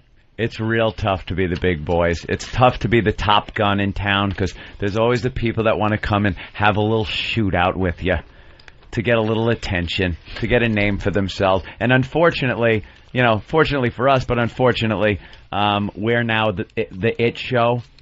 We're the show. Yeah, it means we made it, I guess. Stern went over to Sirius. He's got a handful of fucking listeners. God bless. Have fun. You got a great paycheck, whatever. But as far as terrestrial radio goes, we're now the guys. We're the top of the pyramid. We're the guys that go on Letterman. We're, it. So we're going to get shit. That's what's going to happen. It comes with the territory. Let me make this perfectly clear. We did not put a gag order on anyone. I'll get Mark Chernoff on the radio on Monday to prove it. If I have to have Club Soda Kenny drag his ass into the studio. There's no gag order. Gag order? They're talking about us. Why put a gag order on someone that's going to get booted out the door anyway any minute now? I know for a fact Mark Chernoff went in and told them to shut the fuck up yesterday, and they did. Certainly like did. Good little boys. I know that Certainly happened, did. but we had nothing to do with it. And I'll prove it on Monday. I'll drag Mark's ass right into the studio and make him speak. If one of the bosses tell them to shut up, it certainly wasn't us telling the boss that. I'll get Joel Hollander on the phone to prove that we did not throw a gag order on anyone. Don't you worry.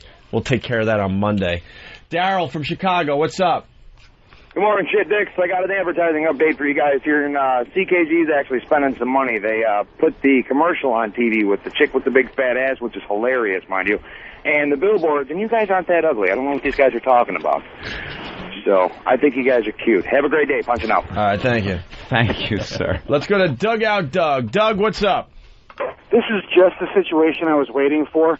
Right now you got two shows that are talking crap about you guys. And we have two message boards now with pests. So I send out the invitation. Whackbag, you guys pick one show. FBA will pick the other. And let's see who gets more calls through. Oh, by the way, we have already called out in that time. Competition. You guys go have fun. I heard you shut down message boards and websites yesterday. Yeah. Let's have a friendly competition between the message boards. Let's see who can fuck up the show the worst. We love that our pests are what they say, like computer geeks. They say that. Yeah. Who do you think? Who do you think wins in the battles on radio and over the computers and phones and whatever else there is? Yeah, they're geeks. Watch. Shut your ass right down. Fullblownaids.com or oaexperience.com. And whackbag.com is going to go ahead and pick one of the shows, and we're going to start destroying. Personally, I would like to see Whackbag and FBA get along. I mean, it's so stupid. Yeah, this is a friendly, competition. There's other websites that don't get along. They got their own thing going, and, that's why we don't pay attention to them anymore, because they're not fan sites anymore. But I would like to see Whackbag and FBA get along in the end. And this is a friendly competition that benefits what the show stands for. All right, Doug, thank you. Thanks, man. We promote all fan sites. But when a website becomes less a fan site and becomes something else that has more bashing going on than Then fanness. Then fanness, thank you. Then fanness. Then there's no reason we should support that website. There's so many others that, deserve to be supported.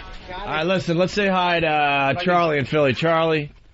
Yeah, what's up, boys? Hey, Charlie. Hey, I tuned away from my XM for a minute to see if Barsky was saying anything on 94.1. Yeah. And he was saying how he thought it was funny you guys went over, and it didn't seem like you were doing it on purpose. It was casual. And he goes, those guys were, he said that they're begging for somebody to talk about them. So he says, I'm only going to talk about them for like 15, 20 minutes, and that's it, because that's all they deserve. Barsky has a sense of humor. He gets it. He's not all pissed off that he had to start a show late yesterday or today.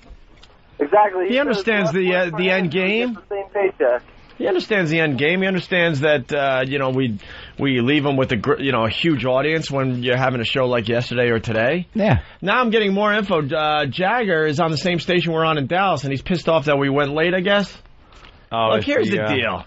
Here's the deal. It's really simple. Instead of talking shit, call us. There you go. Just call us. We put you on. We let you talk. Call us. And then it turns into a big argument. But Jagger. And someone please call Jagger down there in Dallas. If you have a problem with us and what we're doing, call the show and we'll discuss it. Like men. And we'll be civil at the beginning. Like men who like pussy. Oh boy! All right, I guess the civility thing is out the window. Like men who like to lick clits. When men, right, Jagger, right. Jagger like dick. No, seriously though. Straight to the point. I was trying to be a little subtle, my friend, Charlie in Philly. Well. But seriously, man, to all the jocks out there, if you have a problem, give us a call. Even Howard doesn't call the show. He knows the hotline number. I'm like, if you really have a problem... Why did you call me, Tony? If you really have a problem with us, call us. You got the numbers. No one calls. Why doesn't anyone in radio call? But they're so brave on their own show with their microphones. We try to call, and they don't take the calls. Right. And then when we say to call, they don't call. Call. At this point, we got to declare war on every single radio show in America. On midday. That includes you, Ron and Fez. Yeah, don't think Ron and Fez are off the hook. Well, Fezzy, why? Those bastards. Jagger. I can't pot them up. Wait. Jagger. I'm on hold. Jagger. What did he tell you they were going to go? Jagger. You guys ready? Yeah. Hi. Hello? We're ready. Okay, hang on. We're always ready. What, Christy? Jagger. It's O&A, go ahead. Jagger. There we go. Jagger. There we go. Hello. Hi, Jagger. We had you on hold, but we got a huge disadvantage. You're on XM, we're on regular radio, and you guys were talking about stuff we couldn't air. Oh, okay. Sorry about we were cursing. So, what's going on? I hear you guys are talking about us today. Is there a problem, or? Well, we tried. we were talking about. Well, hang on. We were trying to call JV and Elvis, but we were told that they're not allowed to take calls about the fight you guys had. Well, that's not true. We'll prove it on Monday because I'll drag Mark Chernoff's ass into the studio to prove it. Okay, because I was going to say that. Mark Chernoff told them to stop talking about us yesterday. We've never told anyone to stop talking about us.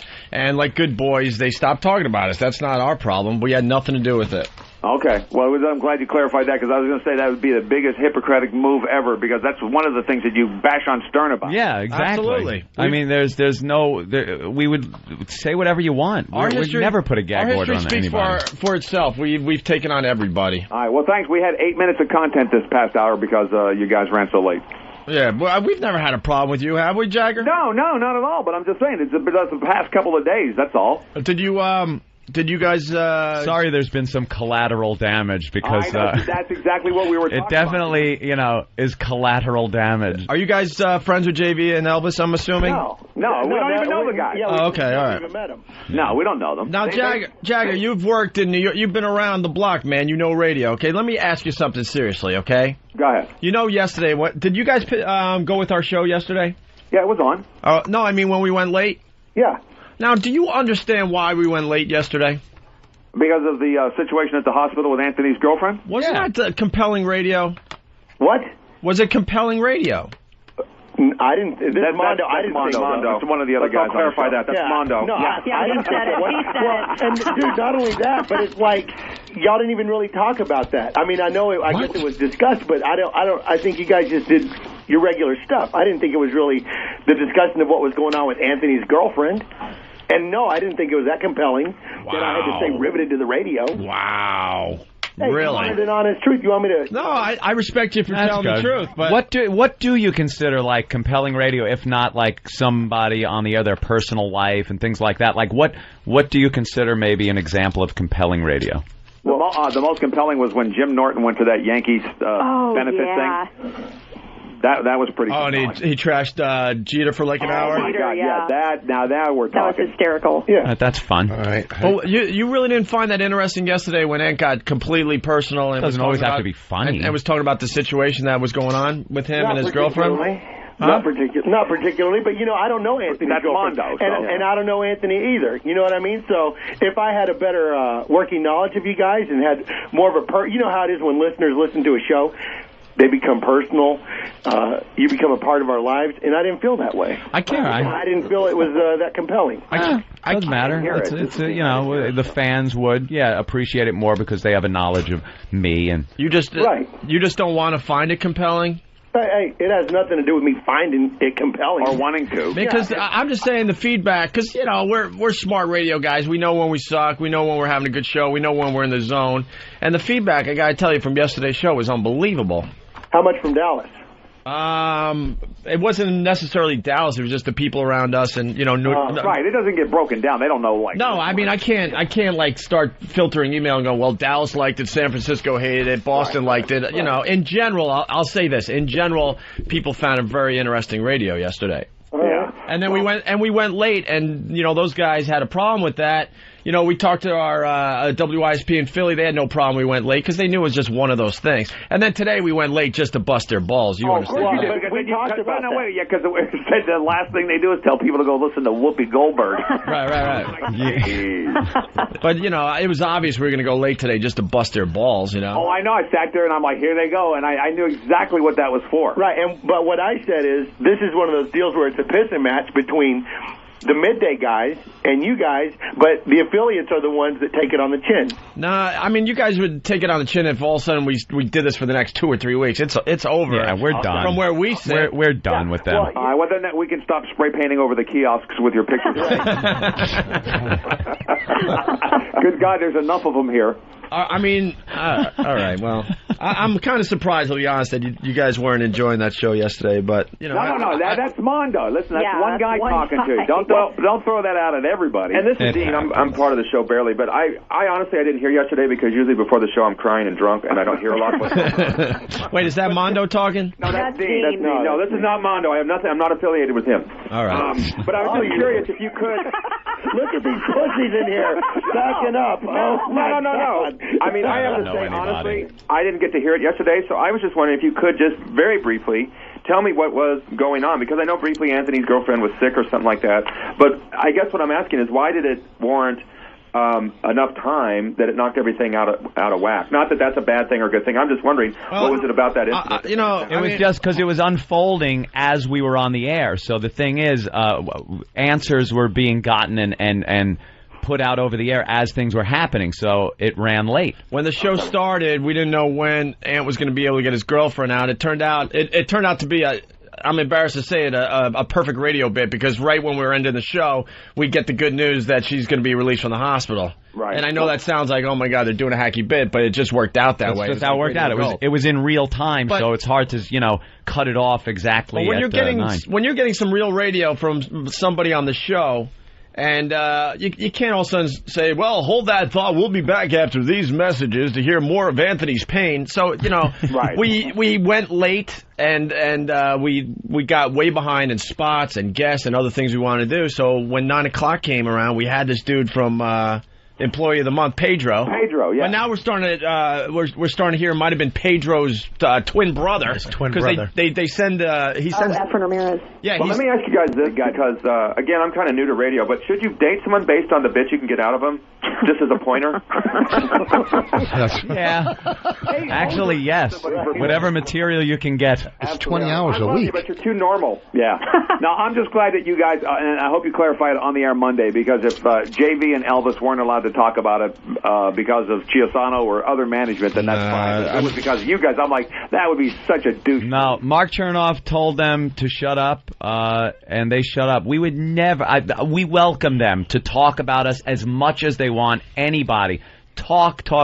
Whether we're going to acknowledge it anymore or not, we're done with them.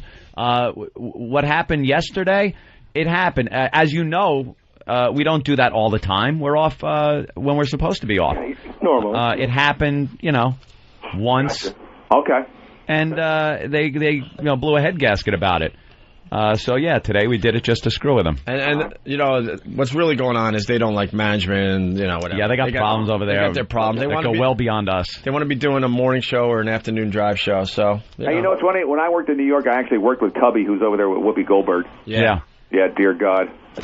That was a great moment when she walked into the studio and confronted us. There's another compelling moment. That was fantastic. But she wrecked it. Yeah. She did wreck it because we had, a month of material. Oh, we were going to pull tapes every day of her and just play them. It was so bad.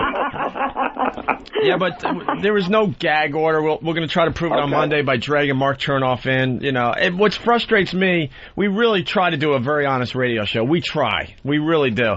Yeah. And, there's so many guys in radio, they spew, lies, and their listeners just buy into it like, well, it's got to be true. My favorite radio personality's telling me this. All right. We try to prove it, any way possible, and we'll drag Mark or Tom Chiusano in Monday to say it. I'll call Joel Hollander personally and make sure, that's cleared up. Yeah. All right. Very cool. All right. Well, all right, guys. I'm glad you guys called us, actually, because we didn't know how to get a hold of you. The only thing we could do is call the Free FM station in New York. Right. All right. Yeah. Do you have a personal number we can get? Yeah. We know better than that. Why, who needs a job? Who needs a job? Who needs a job? All right, Donate. Thank you. Thanks. All right, I'll take it easy. Bye, guys. All right. See you. There they go. He'll talk shit about us right now. Who are they? Talk shit about that was. I guarantee it. That was one of those meetings that people have where it's very uncomfortable, like political meetings where it's two countries that are like, I don't know about you. All right. We're not going to war here today, but my gut feeling is everyone in that studio knows that yesterday was one of those days in radio. It was like radio gold. It was compelling. It was playing out in real time. What the fuck are we supposed to do? What was his name? Mondo? Yeah. I don't know. But I think Mondo's whole gig is that he's got to be the one that I didn't think much of. But is that his I'm not. Well, he had a point though. I mean, when you know you and you listen to you guys every day, it's like, dude, I really know you. I know you by your girl. Listeners will be more involved, right? But that's something anyone punching around the dial can punch into and go. If you're into talk radio, you're going to stop and go, what the fuck is going on here? Yeah, and check it out. The hospital holding you hostage isn't a good enough story. Yeah, exactly. I could tell you when we suck. I mean, I don't know. I think it's kind of dishonest if another radio guy is going to say that yesterday wasn't interesting. It's hard for me to really believe that he believes that. But that's my opinion. But I respect that he had the balls to say something. Hey, but what I don't understand, I thought you guys were going into this call to bash. I thought these guys were talking about you. It seemed like you guys were going into a fight, and you said... That's how we work. It's an honest show. We're not going, let's call up and get in a fight, a radio fight. No. It's like, let's get the truth. No, you let them talk. You talk first. And then when you start getting shit, like we did yesterday with those two jerk-offs, then it goes into battle mode. But there's no reason, just because it's another show on your phone, that you got to all of a sudden act like fucking animals all the time. So these guys are basically... What I'm trying to say is I ever worked Dallas. Can I do the show? Okay. I should have seen that coming a mile away. Yes, Rich. You don't know who Pugs and Kelly are on that station. It's us, Jagger, Pugs and Kelly. I've never done Dallas. And then a guy that... I've done that. What's his name again? He really hates us. Oh, he had some shit with you. Another fucking bunch of bullshit happened there. Said that you were sending him emails, right? Saying you're next, we're taking over your gig. You're next, we're taking over your gig. It was a complete lie. And we actually had a computer geek prove that it was a lie to this PD, and he was still buying into the horseshit this guy was saying. Russ Myers, something like that. Yeah. Like I was writing emails to a station in Dallas saying we're coming for your gig. It's like, what? This is... We were trying to take on the whole radio world at that time. We were just trying to survive in New York and all the stations we were syndicated to. Do you know what's so funny, like how like someone like these midday guys will go after you like JV and us, but someone like Hannity, who is as well respected at what he does as you guys do, We're fine. you know what it is? Hannity. Because, hey, you know what? These guys are on my level. I can hang out. Talent isn't afraid of talent. Yeah. Hey, I don't know what's wrong with Tom. Best Freddie, it was a fucking opinion. Let him have it. We did let him have his opinion. Norton wouldn't have let him have it. Well, he would have let him have it. Yeah, I know. No, I mean, I respect... I don't know. Let me say hi to Darren in Dallas. Darren, this proves I just know the radio business. Go ahead, Darren. You were absolutely right, Opie. He just got on the radio after y'all got off and said that, yeah, I'm the one that's got the balls in the room, and the rest of them are like, yeah, I got too much to lose to go to bat with these two guys. And you caught it just right. The guy, he had the balls for saying he didn't think yesterday was compelling. I saw right through it. I'm like, come on. Yep, that was his stick. And even if he didn't or doesn't, that's fine too. Like, who gives a shit? It's just... Yeah, they're douchebags anyway. I hate them anyway. I listened to them before I got my XM and got turned on to y'all, and he's a piece of shit. I hate him. Everything's all right, Darren. I honestly don't know much about this. I just want to know why I'm an arrogant cunt. Oh, you want to go there? I can tell you why you're a cunt. It says, Tom, Oklahoma, Ant is an arrogant cunt. Hello, Tom. Hey. How you doing? All right. Russ Myers is Mondo Topless. It's Russ Martin. Sorry. Oh, Martin. Why am I an arrogant cunt? Because you said, isn't that compelling radio? Like everybody's supposed to be fucking impressed? I didn't say... Hold on, sir. I never said once... I never said that was compelling radio. Tom, it was me. Never. Opie said it was compelling radio. And let me explain. Okay, of course not everyone's going to find a compelling radio, but I'm talking about in general. In general, that was a compelling radio show. People were glued to the radio. Got a lot of email from people saying I was late for work. I couldn't leave my car. I guess I'm speaking in general terms. And of Tom, course, there are people out there like boring, and they moved on to something else. Let me address Tom here for a second also. Opie's was not in the situation. I was. I can't say whether it was compelling or not. Tom, are you there? Yeah, I'm Tom, here. yeah. I can't offer an opinion on how compelling it was because I was involved in it. It was my situation. So do you understand? It's like I could never say that was some compelling radio. That was just what was happening and me conveying it.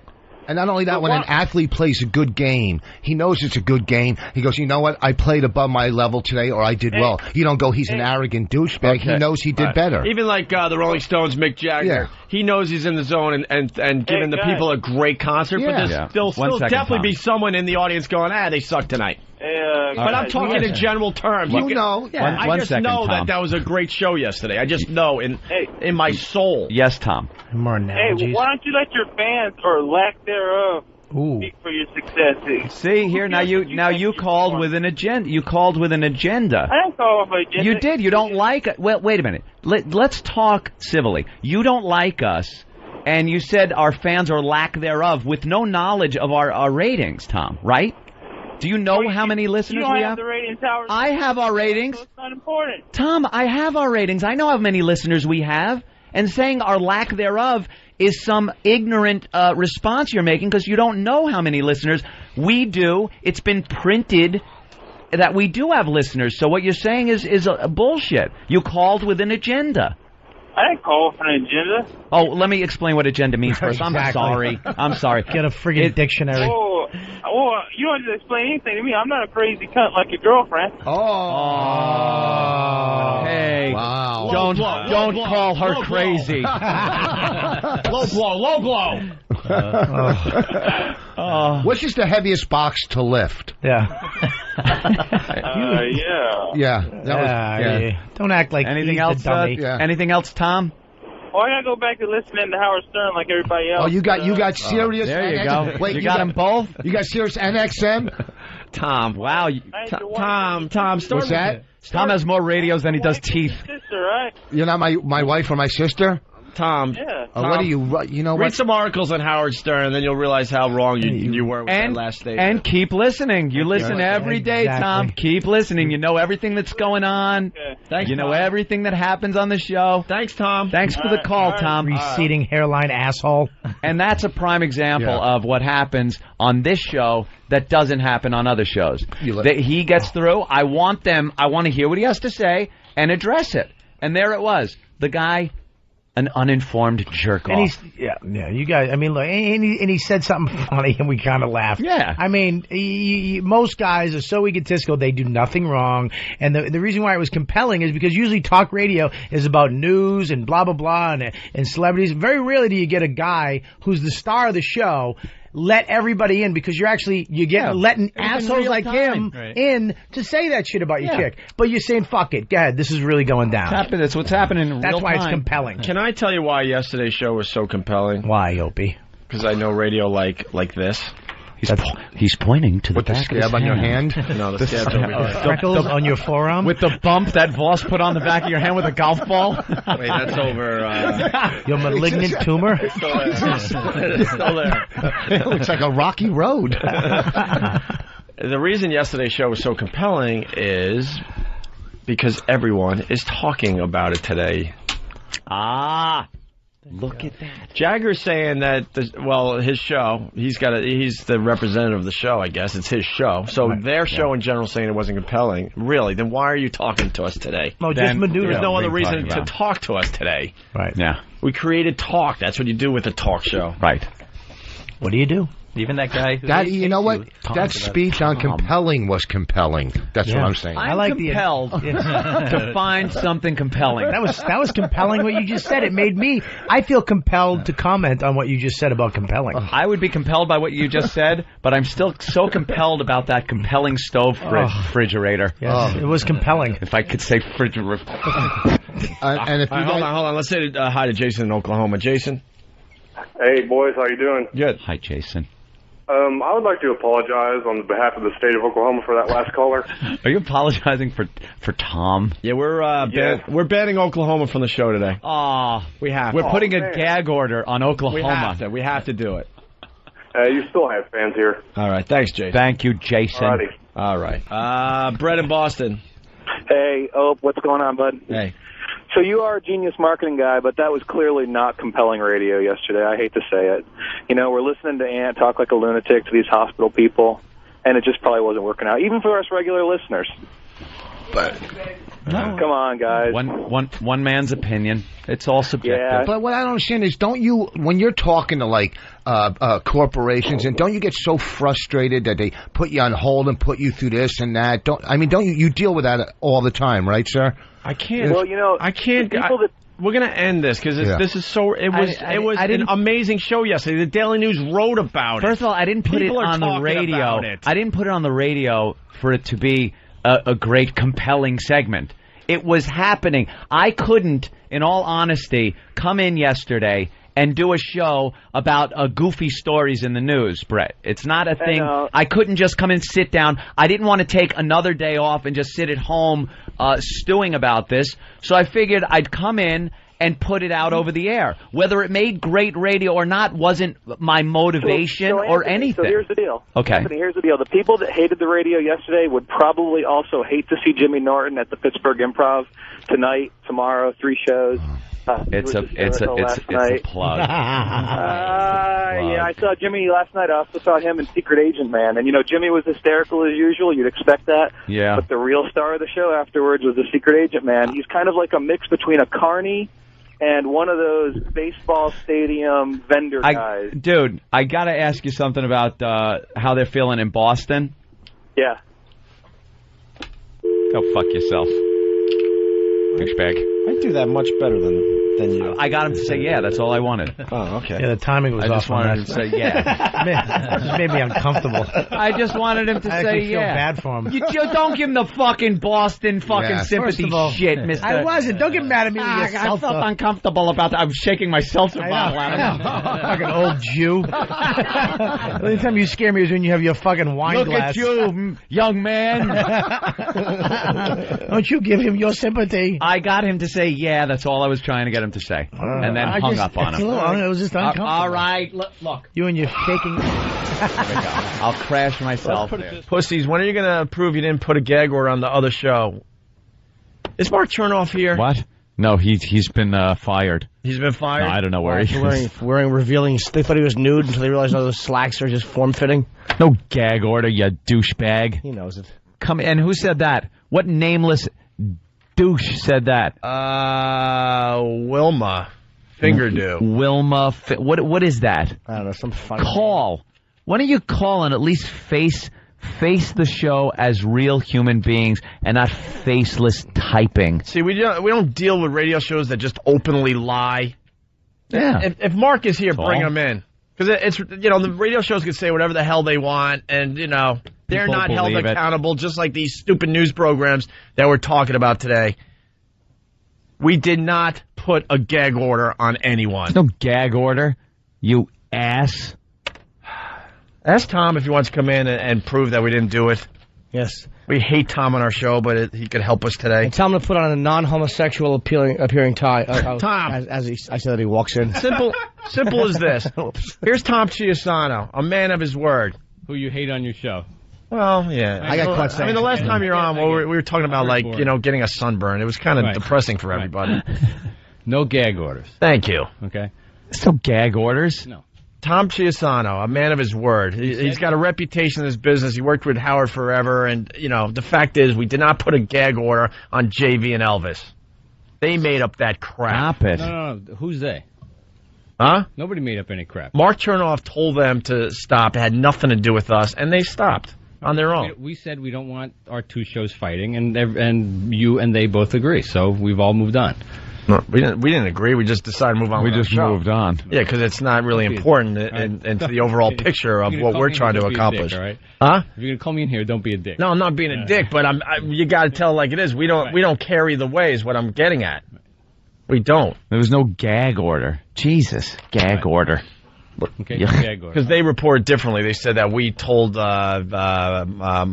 what? they? Huh? JV and Elvis said that. Reported differently. Huh? No, they didn't. JV and Elvis said on their show that they were told to stop and that we were the ones that forced that. No, I don't think that's what they said, and you didn't force anything. Okay. Thanks, Tom. All right, my pleasure. But there was no gag order, right? The good thing is that summer's over. There's no gag order, right? And we don't have to worry about SPF as much as we did. There's no gag order, right? All right, thank you. Sunscreen conversation. The only, I'll wait till he goes. What? Yes, sir. Yes, sir. The only gag order would be on other men who wear ties like that. They're ordered to gag when they're on Fire Island.